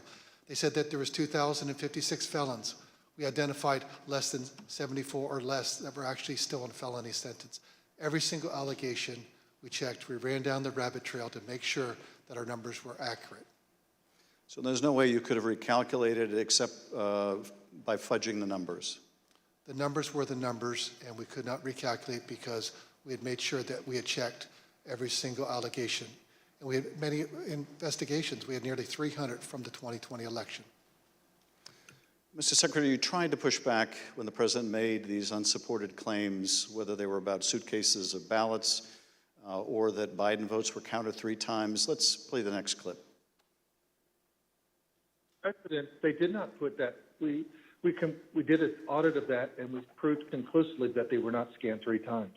Yeah, Mr. President, we'll send you the link from WSB that does. I don't care about a link. I don't need it. I have a much better link. You told the president you would send him a link from WSB, which I understand is a local television station that had a unedited video from the State Farm Arena. But the president wasn't interested in that. He said he had a much better link. Mr. Secretary, at the time that you were on the call with the president, as we have shown, both the FBI and the Georgia Bureau of Investigation have proven these claims to be nonsense. And you told him about these investigations on the phone. Let's listen to what President Trump had to say about the state and federal law enforcement officers who investigated these false claims. There's no way they could find. Then they're incompetent. They're either dishonest or incompetent, okay? There's only 2 answers, dishonesty or incompetence. There's just no way. Look, there's no way. But the president didn't stop at insinuating that law enforcement officers were either dishonest or incompetent. He went on to suggest that you could be subject to criminal liability for your role in the matter. Before I play that portion of the conversation, I'd like to show you something that the president retweeted a couple weeks before your call with him. Here's the president retweeting a post from one of his allies, a lawyer who was later sanctioned by a judge in Michigan for making false claims of election fraud. Let's take a look at that tweet. The tweet read, quote, "President Trump, @real Donald Trump, is a genuinely good man. He does not really like to fire people. I bet he dislikes putting people in jail, especially, quote unquote, Republicans. He gave @Brian Kemp, Georgia, and @Georgia Secretary of State every chance to get it right. They refused. They will soon be going to jail." So on your call, this was not the first time the president was suggesting you might be criminally liable. With that, let's listen to this portion of the call. I think you're going to find that they are shredding ballots because they have to get rid of the ballots because the ballots are unsigned. The ballots are corrupt. And they're brand new and they don't have seals. And there's a whole thing with the ballots, but the ballots are corrupt. And you're going to find that they are, which is totally illegal. It's more illegal for you than it is for them. Because you know what they did and you're not reporting it. That's a criminal offense. And you can't let that happen. That's a big risk to you and to Ryan, your lawyer. That's a big risk. Secretary Ratzensberger, after making a false claim about shredding of ballots, the president suggested that you may be committing a crime by not going along with his claims of election fraud. And after suggesting that you might have criminal exposure, President Trump makes his most explicit ask of the call. Let's play a part of that conversation. So, look, all I want to do is this. I just want to find 11,780 votes, which is one more than we have, because we won the state. Mr. Secretary, was the president here asking you for exactly what he wanted? One more vote than his opponent. What I knew is that we didn't have any votes to find. We had continued to look. We investigated, like I just shared the numbers with you. There were no votes to find. That was an accurate count that had been certified. And as our general counsel said, there was no shredding of ballots. Mr. Secretary, after making this request, the president then goes back to the danger of having you deny these allegations of fraud. Let's listen to that part of the clip. And I watched you this morning and you said, well, there was no criminality, but I mean, all of this stuff is very dangerous stuff. When you talk about no criminality, I think it's very dangerous for you to say that. Secretary Ratzensberger, you wrote about this in your book, and you said, quote, "I felt then and still believe today that this was a threat. Others obviously thought so too, because some of Trump's more radical followers have responded as if it was their duty to carry out this threat. Please tell us what you, your wife, even your daughter-in-law experienced regarding threats from Trump's more radical followers."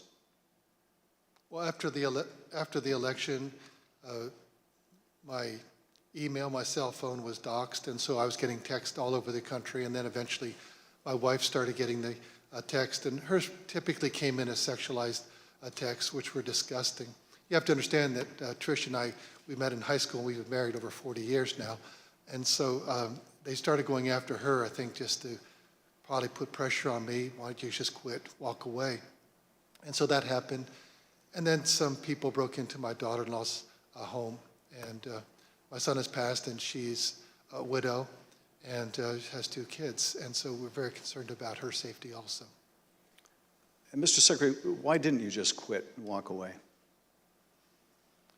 Because I knew that we had followed the law and we had followed the Constitution, and I think sometimes moments require you to stand up and just take the shots when you're doing your job, and that's all we did.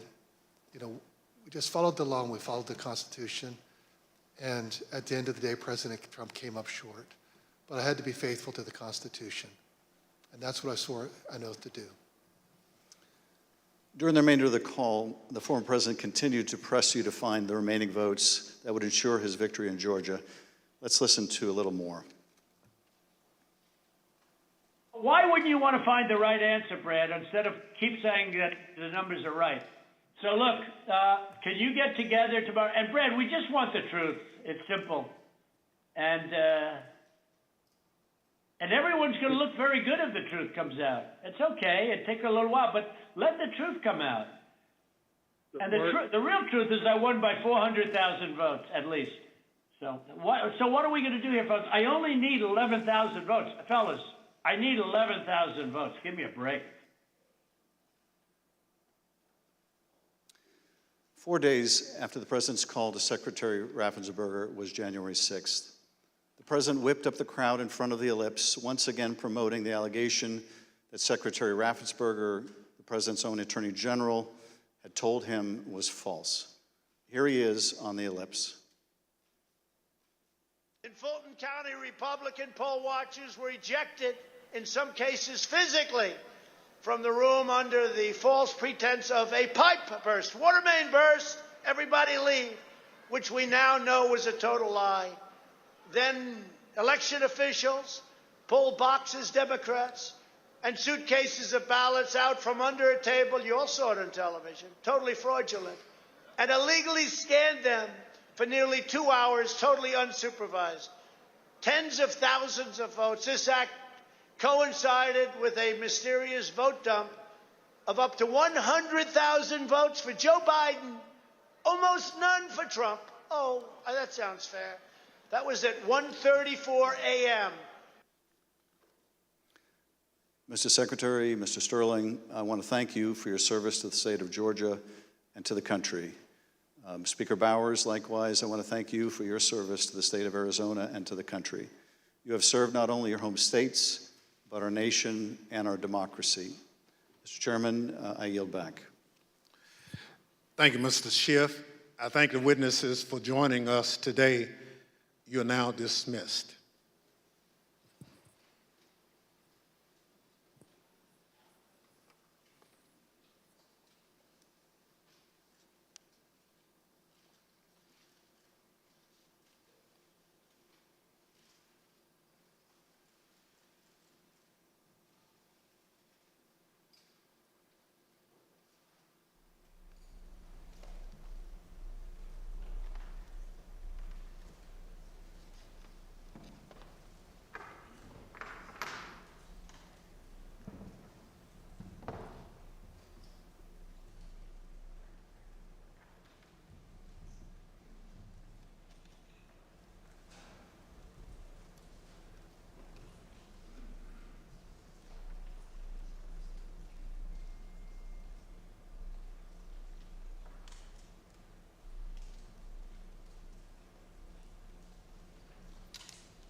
I now welcome our final witness this afternoon.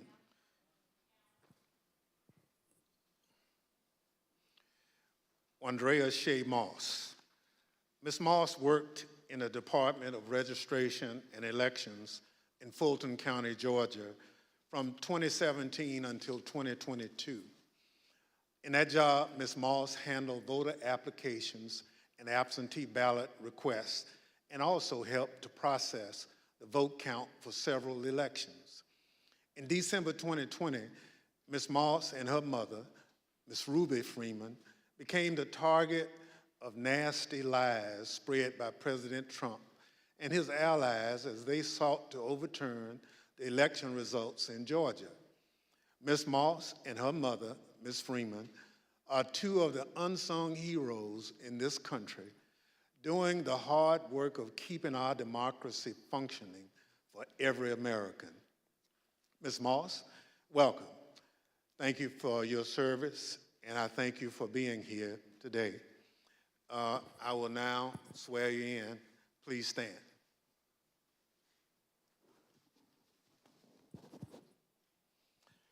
Do you swear or affirm on the penalty of perjury that the testimony you're about to give is the truth, the whole truth, and nothing but the truth, so help you God? Thank you. Please be seated. Let the record reflect that the witness answered in the affirmative. Ms. Moss, thank you very much for being here today. I understand that you are here along with your mother today. Would you like to introduce your mama?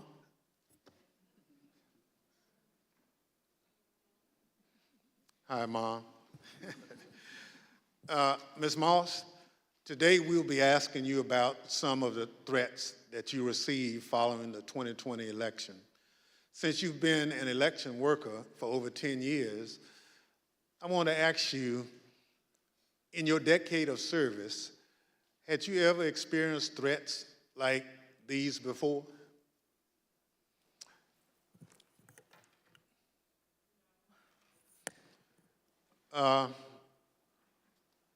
Don't be nervous. I understand. So, and I want to make sure that the record reflects that you've done it for quite a while and you never received a threat, and your answer was no. Thank you. Pursuant to Section 5C8 of the House Resolution 503, the chair recognizes the gentleman from California, Mr. Schiff, for questions. Good afternoon, Ms. Moss. Thank you for being here. I understand that you were employed by the Fulton County Registration and Elections Department for more than 10 years, and I understand that you love that job. Please tell us what made you so fond of the work that you did.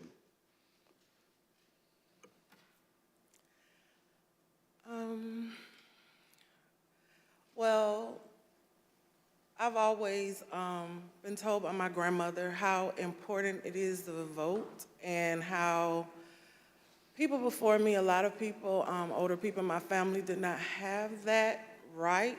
So what I loved most about my job were the older voters. Younger people could usually do everything from their phone or go online, but the older voters like to call, they like to talk to you, they like to get my card, they like to know that every election I'm here. And like even college students, a lot of parents trust in me to make sure their child does not have to drive home. They'll get an absentee ballot, they can vote, and I really found pleasure in that. I liked being the one that, you know, if someone can't navigate my voter page, or, you know, they want a new precinct card and they don't have a copy machine or a computer or all of that, I could put it in the mail for them. I was excited always about sending out all the absentee ballots for the elderly and disabled people. I even remember driving to an hospital to give someone her absentee application. That's what I love the most. So you really enjoyed helping people vote and participate, and that was something, the right to vote, that your grandmother taught you was precious. Yes. Well, I know the events that we're here to talk about today are incredibly difficult to relive. Your proud service as an election worker took a dramatic turn on the day that Rudy Giuliani publicized a video of you and your mother counting ballots on election night. President Trump, Rudy Giuliani, and others claimed on the basis of this video that you and your mother were somehow involved in a plot to kick out observers, bring suitcases of false ballots for Biden into the arena, and then run them through the machines multiple times. None of that was true, was it? None of it. I'd like to show you some of the statements that Rudy Giuliani made in a second hearing before the Georgia state legislators, a week after that video clip from State Farm Arena was first circulated by Mr. Giuliani and President Trump. I want to advise viewers that these statements are completely false and also deeply disturbing. Tape earlier in the day of Ruby Freeman and Shay Freeman Moss and one other gentleman quite obviously surreptitiously passing around USB ports as if they're vials of heroin or cocaine. I mean, it's obvious to anyone who's a criminal investigator or prosecutor they are engaged in surreptitious illegal activity again that day. And that's a week ago, and they're still walking around Georgia lying. They should have been questioned already. Their places of work, their homes should have been searched for evidence of ballots, for evidence of USB ports, for evidence of voter fraud. That video was from Rudy Giuliani's appearance at a Georgia State Senate hearing on December 10. How did you first become aware that Rudy Giuliani, the president's lawyer, was accusing you and your mother of a crime?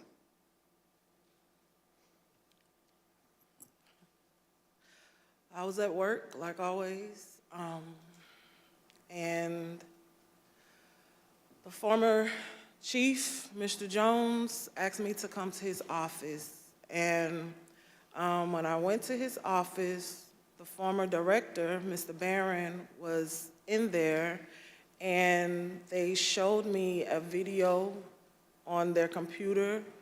It was just like a very short clip of us working at State Farm, and it had someone on the video like talking over the video, just saying that we were doing things that we weren't supposed to do, just lying throughout the video. And that's when I first found out about it. And were there social media posts that they showed you responding to those false claims? Well,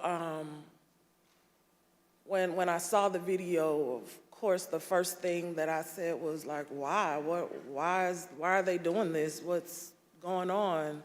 And they, just told me that Trump and his allies were not satisfied with the outcome of the election, and they were getting a lot of threats and being harassed online, and asked me, have I been receiving anything, and I need to check on my mom.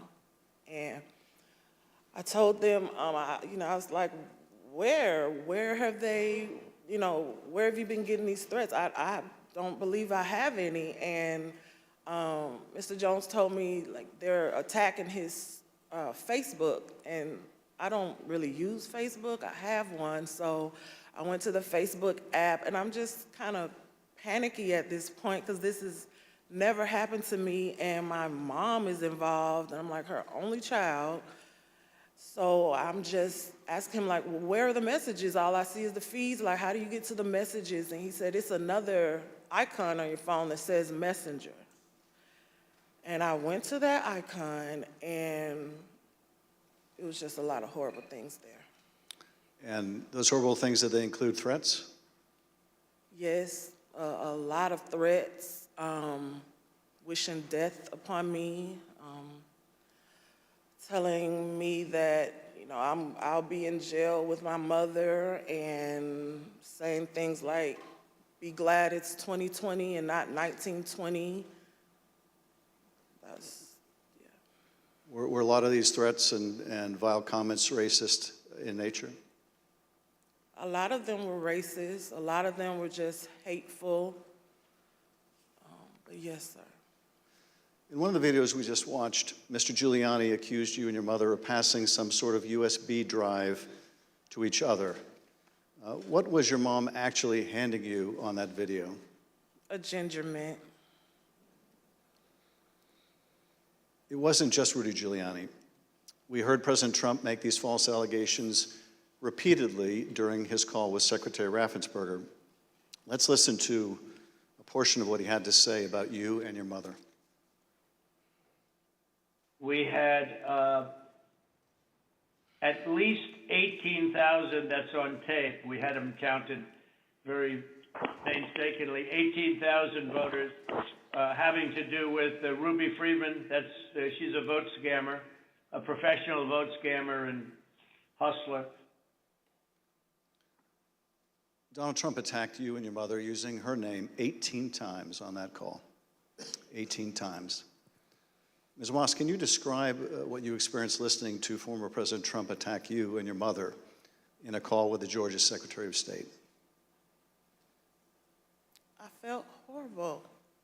I felt like it was all my fault. Like, if I would have never decided to be an elections worker, like, I could have done anything else, but that's what I decided to do. And now people are lying and spreading rumors and lies and attacking my mom. I'm her only child.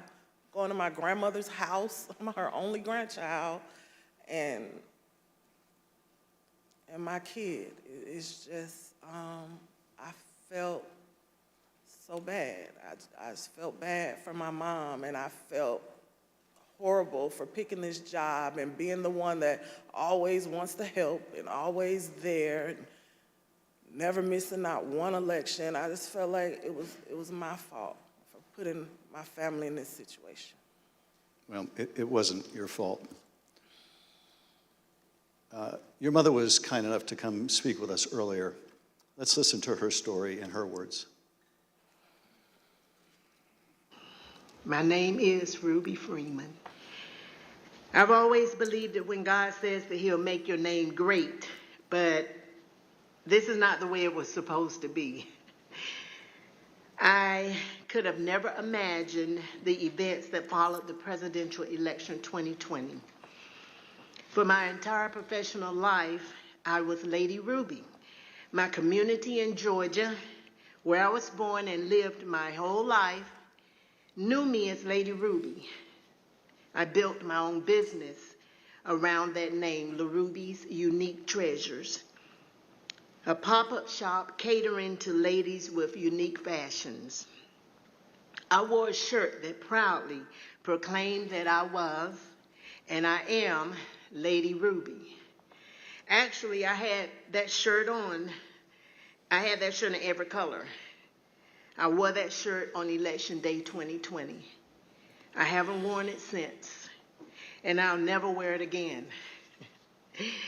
Now I won't even introduce myself by my name anymore. I get nervous when I bump into someone I know in the grocery store who says my name. I'm worried about who's listening. I get nervous when I have to give my name for food orders. I'm always concerned of who's around me. I've lost my name, and I've lost my reputation. I've lost my sense of security, all because a group of people, starting with number 45 and his ally, Rudy Giuliani, decided to scapegoat me and my daughter, Shay, to push their own lies about how the presidential election was stolen. Ms. Moss, how has this experience of being targeted by the former president and his allies affected your life? It's turned my life upside down. I no longer give out my business card. I don't transfer calls. I don't want anyone knowing my name. I don't want to go anywhere with my mom because she might yell my name out over the grocery aisle or something. I don't go to the grocery store at all. I haven't been anywhere at all. I've gained about 60 pounds. I just don't do nothing anymore. I don't want to go anywhere. I second guess everything that I do. It's affecting my life in a major way, in every way. All because of lies. For me doing my job, same thing I've been doing forever.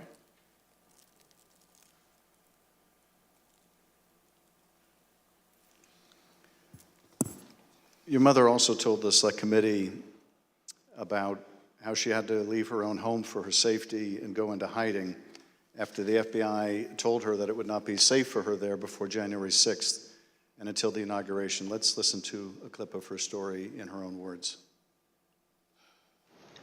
Around the week of January 6th, the FBI informed me that I needed to leave my home for safety. And I left my home for safety around that time. Understood. How long did you stay out? Did you, remain outside of your home for your own safety? I stayed away from my home for approximately 2 months. It was horrible. I felt homeless. I felt, I can't believe this person has caused this much damage to me and my family. To have to leave my home, that I've lived there for 21 years. And, I'm having to have my neighbors watch out for me, and I have to go and stay with somebody. It was hard. It was horrible. And that your conversation with the FBI about needing to leave your home for your own safety or perhaps recommending it, do you remember, was there a specific threat that prompted that, or was it the accumulation of threats that you had received? What prompted it was getting ready to, January 6th was about to come. And they did not want me to be at home because of all the threats and everything that I had gotten. They didn't want me to be there in fear of, the people were coming to my home, and I had a lot of that. So they didn't want me to be there just in case something happened. I asked, how long am I going to have to be at home? And they said, at least until the inauguration. Ms. Moss, I understand that people once showed up at your grandmother's house. Tell us about that experience.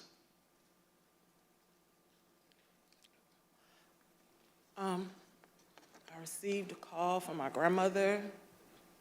This woman is my everything. I've never even heard her or seen her cry ever in my life.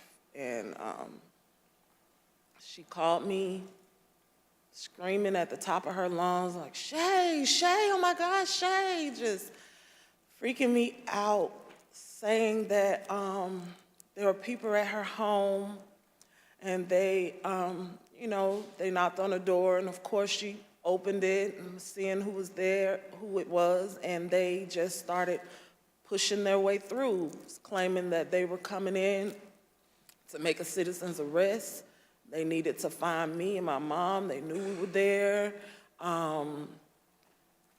And she was just screaming and didn't know what to do. And I wasn't there, so, I just felt so helpless and so horrible for her.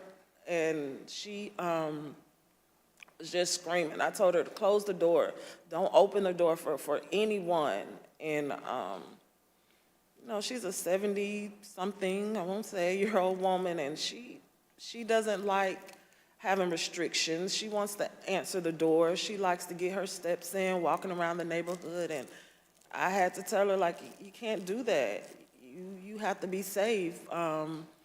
You know, she would tell me that at night, people would just continuously send pizzas over and over to her home, you know, and they was expecting her to pay for these large amounts of pizzas, and she went through a lot that she didn't have to. And once again, it made me just feel so horrible. In addition to the personal impact this experience has had on you and your family, one of the things that I find most disturbing is how these lies discourage longtime election workers from continuing to do this important work. Tell us, if you would, of the other election workers shown in that State Farm Arena video and their supervisors. How many are still election workers in Fulton County? There is no permanent election worker or supervisor in that video that's still there. And did you end up leaving your position as well? Yes, I left. Ms. Moss, I want to thank you for coming in to speak with us and to thank you for your service to our democracy. What we have just played is a truly horrible and appalling sample, but just a sample of the things that were said about you and your mother following the election. I want to say how very sorry I think we all are for what you've gone through, and tragically, you're not alone. Other election workers around the country have also been the subject of lies and threats. No election worker should be subject to such heinous treatment just for doing their job. With your permission, I would like to give your mother the last word. Yes. We're just going to play the tape. There is nowhere I feel safe. Nowhere. Do you know how it feels to have the President of the United States to target you? The President of the United States is supposed to represent every American, not to target one. But he targeted me, Lady Ruby, a small business owner, a mother, a proud American citizen who stand up to help Fulton County run an election in the middle of the pandemic. Thank you, Ms. Moss. Thank you, Ms. Freeman, or as America now knows her, Lady Ruby, for your service to Fulton County, Georgia, our country, and our democracy. Mr. Chairman, I yield back. Thank you, Mr. Schiff. Ms. Moss, Yes, sir. I want to thank you for sharing with us the very troubling story of what you and your mother experienced. The harassment of election workers like you simply for doing your duty as public servants poses a threat to our democratic process. Your testimony is an important contribution to the work of our committee and serves as a reminder to all of us that the safety of local election officials is vital to ensuring that our elections are always free and fair. I want to thank our witness for joining us today. The members of the Select Committee may have additional questions for today's witness, and we ask that you respond expeditiously in writing to those questions.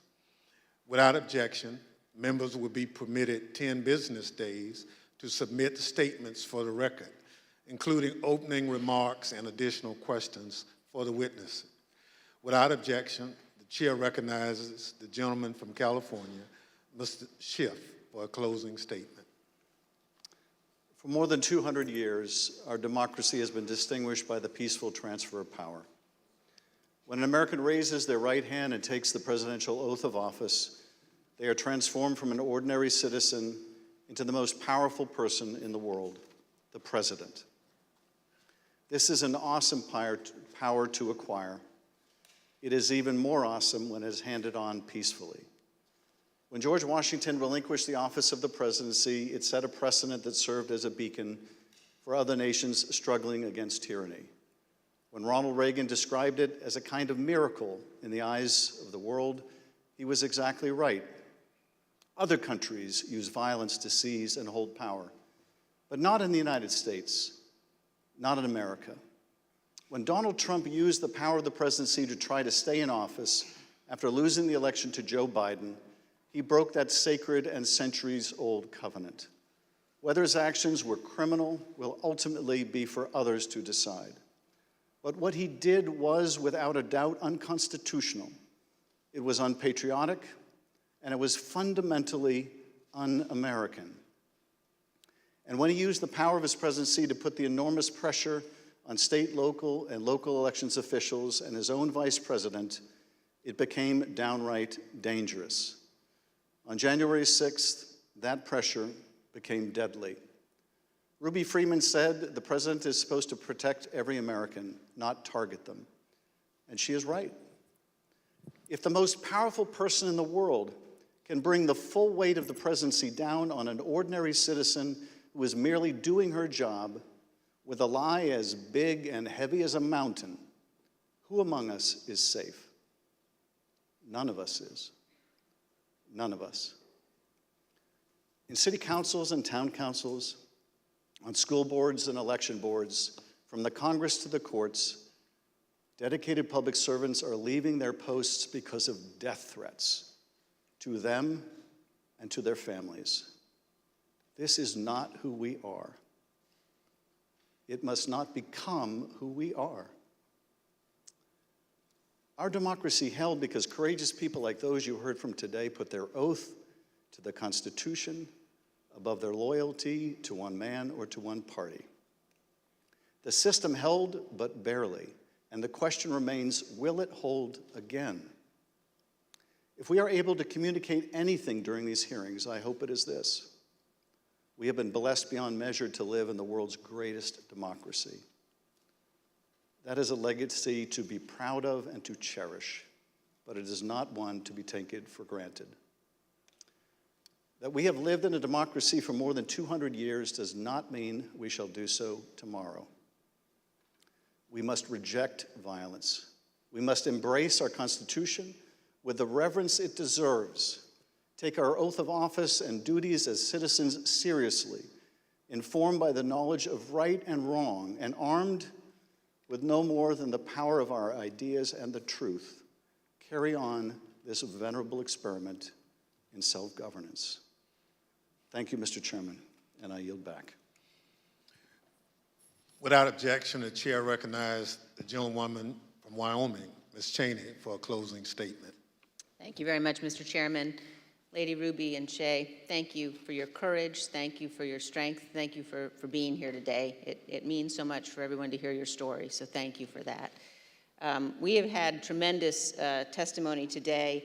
We've been reminded that we're a nation of laws, and we've been reminded by you and by Speaker Bowers and Secretary of State Ratzensberger and Mr. Sterling that our institutions don't defend themselves. Individuals do that. And we're reminded that it takes public servants. It takes people who've made a commitment to our system to defend our system. We also have been reminded what it means to take an oath under God to the Constitution, what it means to defend the Constitution. And we were reminded by Speaker Bowers that our Constitution is indeed a divinely inspired document. And so it's been an honor to spend time with you and with our previous witnesses here today. To date, more than 30 witnesses called before this committee have not done what you've done, but have invoked their Fifth Amendment rights against self-incrimination. Roger Stone took the Fifth, General Michael Flynn took the Fifth, John Eastman took the Fifth. Others, like Steve Bannon and Peter Navarro, simply refused to comply with lawful subpoenas, and they have been indicted.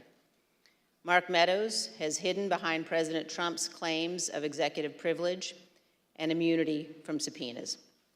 We're engaged now in litigation with Mr. Meadows.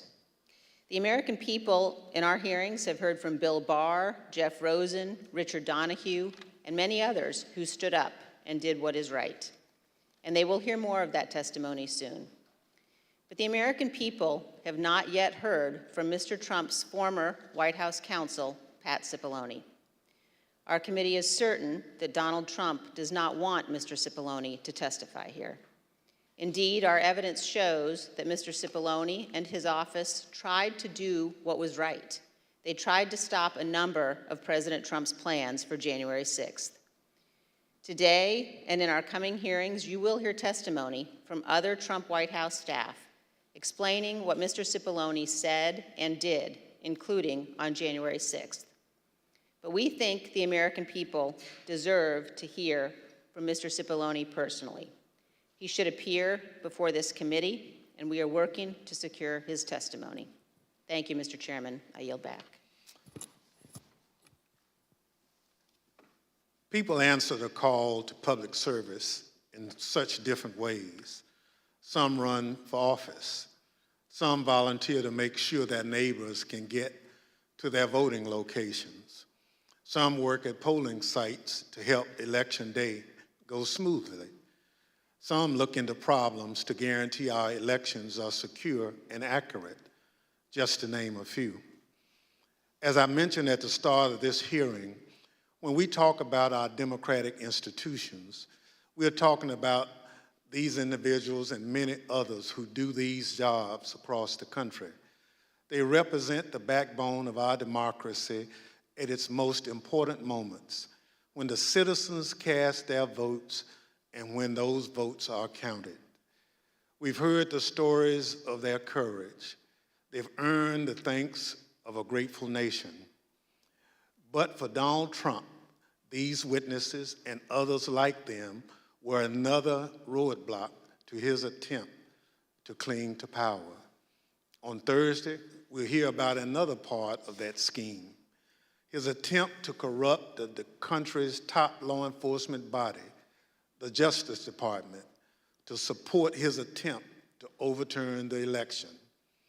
Just as we heard today that Donald Trump was deeply involved in a scheme to pressure state officials to overturn the election results, we will hear on Thursday that Donald Trump was also the driving force behind the effort to corrupt the Justice Department. Listen to this clip from the former acting Attorney General, Richard Donahue.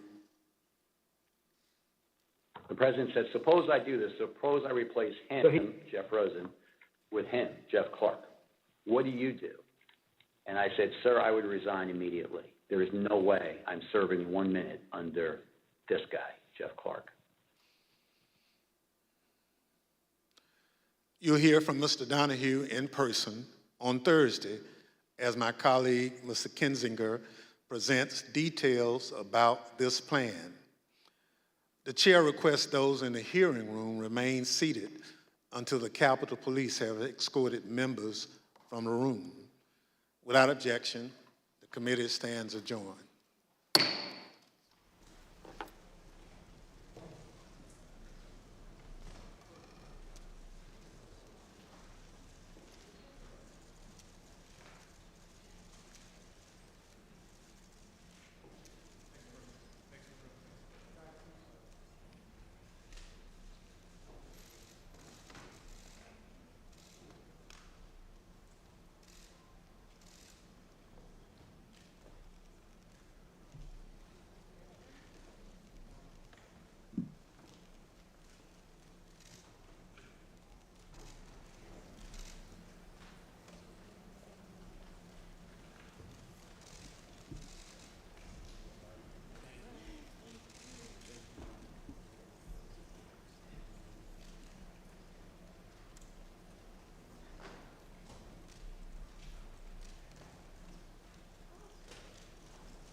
wrapping up C-SPAN coverage of this session of the January 6th committee hearing.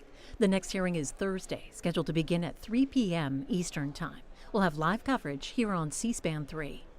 If you missed any of the hearing today, we'll show it again in its entirety tonight at 9 p.m. Eastern on C-SPAN. You can also find today's hearing and our coverage of the attack on the U.S. Capitol at cspan.org/January 6. It's our webpage dedicated to the hearings, background programs, and Washington Journal segments related to January 6th. Again, that's cspan.org/January 6. You can also follow the hearing on the go with C-SPAN Now. That's our free video app. Congressional hearings, sessions, speeches, campaign events, and more available to watch on the go with C-SPAN Now. Find it wherever you get your apps. Today's January 6th committee hearing and all C-SPAN programming is brought to you as a public service by the cable industry and these television companies, including Comcast, Charter Communications, and Mediacom. C-SPAN is your unfiltered view of government. We're funded by these television companies and more, including Cox. Homework can be hard, but squatting in a diner for internet work is even harder. That's why we're providing lower-income students access to affordable internet, so homework can just be homework. Cox Connect to compete. Cox, along with these other television providers, giving you a front row seat to democracy.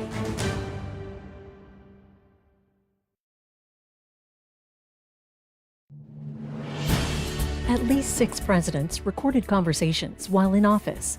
Hear many of those conversations on C-SPAN's new podcast, Presidential Recordings. Season 1 focuses on the presidency of Lyndon Johnson. You'll hear about the 1964 Civil Rights Act, the 1964 presidential campaign, the Gulf of Tonkin incident, the March on Selma, and the war in Vietnam. Not everyone knew they were being recorded. Certainly, Johnson's secretaries knew because they were tasked with transcribing many of those conversations. In fact, they were the ones who made sure that the conversations were taped as Johnson would signal to them through an open door between his office and theirs. You'll also hear some blunt talk. Jim? Yes, sir. I want a report of the number of people that signed to Kennedy the day he died, the number signed to me now, and if mine are not less, I want them less right quick. Yes, sir. And if I can't ever go to the bathroom, I won't go. I promise you I won't go anywhere. I'll just stay right behind these black gates. Presidential Recordings. Find it on the C-SPAN Now mobile app or wherever you get your podcasts.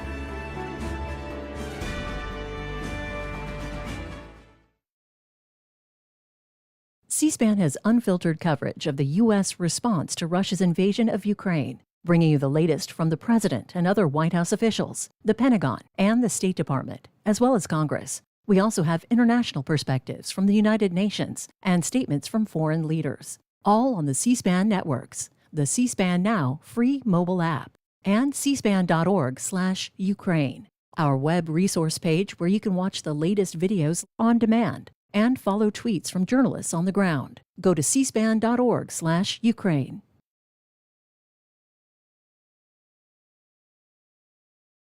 C-SPAN brings you an unfiltered view of government. Our newsletter, word for word, recaps the day for you, from the halls of Congress to daily press briefings to remarks from the President. Scan the QR code at the right bottom to sign up for this email and stay up to date on everything happening in Washington each day. Subscribe today using the QR code or visit cspan.org/connect to subscribe anytime. Up next, testimony from the Vice Chair of the Federal Reserve, Lael Brainerd, on the benefits and risks of digital currency in the U.S. banking system, including the impact on cybersecurity and financial inclusion. The House Financial Services Committee hearing is just over 2.5 hours. I now recognize myself for 5 minutes to give an opening statement. While cryptocurrencies have the potential to offer several efficiencies in the way that we send and receive money, the early stages of innovation in this realm are revealing the clear risk associated with some cryptocurrencies, including significant volatility and even so-called stablecoins that, despite their name, have been anything but a stable value. Earlier this month, we saw the dramatic collapse of Terra, which according to one analysis firm resulted in investors losing more than $40 billion in a product that was supposed to always return $1 for each dollar invested. CBDCs have the potential to harness the efficiency of cryptocurrencies while providing the security and stability of the US dollar, backed by full faith and credit of the federal government. As we explore the possibility of a US CBDC and the future of the global financial system, we must keep in mind that we may very well be in the midst of a new digital asset space race, with countries around the world competing to deploy digital versions of their own currencies. And America can't be left behind. The United States dollar has long been the global leader and reserve currency worldwide, and Americans reap enormous benefits from having their currency widely accepted across the globe. For example, a reserve currency means that the United States government's cost of financing is lower, which translates long-term into lower mortgage and credit card rates than consumers see in other countries. But it is not hard to imagine how another major economist's CBDC could chip away at the dollar's leadership status because of efficiencies that CBDCs could offer in making instantaneous and secure payments at lower cost. According to estimates, over 90 nations representing 90% of the global GDP are researching, piloting, or developing CBDCs, including China, which rolled out its CBDC at the Winter Olympic Games in Beijing. As the U.S. explores the potential for our own CBDC, I believe the design of this digital dollar should balance the need for privacy protections while retaining mechanisms to prevent money laundering and other illicit uses. I also strongly believe that a U.S. CBDC should be designed to promote financial inclusion.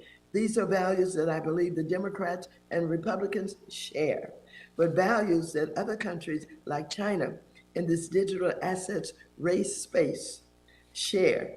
This is why it is critical for the U.S. to stay competitive in this field to ensure that our values prevail as the way that the global financial system evolves. First, let me extend my congratulations to Dr. Lael Brainerd on her confirmation as the Vice Chair of the Board of Governors of the Federal Reserve System. I'm so happy you have joined us in this new capacity to discuss the potential of central bank digital currencies, or CBDCs, as part of the future of our financial and monetary system. Today, we continue the committee's bipartisan series of hearings on digital assets. This hearing will allow us to examine and discuss the Fed's ongoing research on CBDCs and to learn how the Fed is working with other federal agencies as encouraged by the White House in its recent executive order on digital assets to ensure that the U.S. is properly regulating the cryptocurrency industry. While cryptocurrencies have the potential to offer several efficiencies in the way that we send and receive money, the early stages of innovation in this realm are revealing the clear risk associated with some cryptocurrencies, including significant volatility and even so-called stablecoins that, despite, again, as I repeat, their name, have been anything but a stable value. Earlier this month, we saw again the dramatic collapse of Terra, which according to one analysis firm, resulted in investors losing more than $40 billion in a product that was supposed to always return $1 for each dollar invested. And so I'm repeating all of this because I want it to be clear. And now I will recognize the ranking member of the committee, the gentleman from North Carolina, Mr. McHenry, for 5 minutes. Well, thank you, Madam Chair. And Vice Chair Brainerd, thank you for being here today as we seek to understand what problems a Fed-issued digital currency would solve. Despite this being our third hearing focused on CBDCs and the Fed issuing its report, we still have many unanswered questions. But we knew that would happen. We all have to get a better understanding of the consequences of a central bank digital currency and understand the technical aspects as well. This is why prior to the reports released from the Fed, my Republican colleagues and I developed a set of principles to guide our evaluation of a U.S. central bank digital currency, a U.S. central bank digital currency, or CBDC. For more than a year, we've been exploring the potential impact of a CBDC on monetary policy. We've been trying to understand the impact of the Fed's dual mandate and the implications for our banking system. Most importantly, we've been reviewing the Federal Reserve's current authority, if any, to issue a digital currency. Our principles provided a coherent framework to evaluate the Fed's report. In its report, the Fed listed a number of potential benefits of a CBDC, most of which, in my view, could be realized through private sector alternatives. There seems to be a disconnect about how innovation truly happens, which is outside the walls of government bureaucracies. We also don't know the impact of a digital currency on the Fed's ability to effectively perform its monetary and regulatory functions. And we're trying to explore that and understand it better. And no one has made a more compelling case on why we should expand, and let me restate that. And no one has made a compelling case on why we should expand the Fed's mandate into retail banking, or how a Fed-issued CBDC won't politicize the Fed. I understand that this issue is obviously in its exploratory phase. However, there is potential for significant harm to our financial system if we move forward without sorting through potential consequences. That's why last week, committee Republicans sent a letter to Chair Powell outlining exactly where the Federal Reserve should focus its next steps. Chair Powell has been outspoken in his view, stating, quote, "It's more important that we get it right, which means that we not only look at the potential benefits of a CBDC, but also the potential risks and recognize the important trade-offs that have to be thought through carefully." And I strongly agree with Chair Powell's assessment.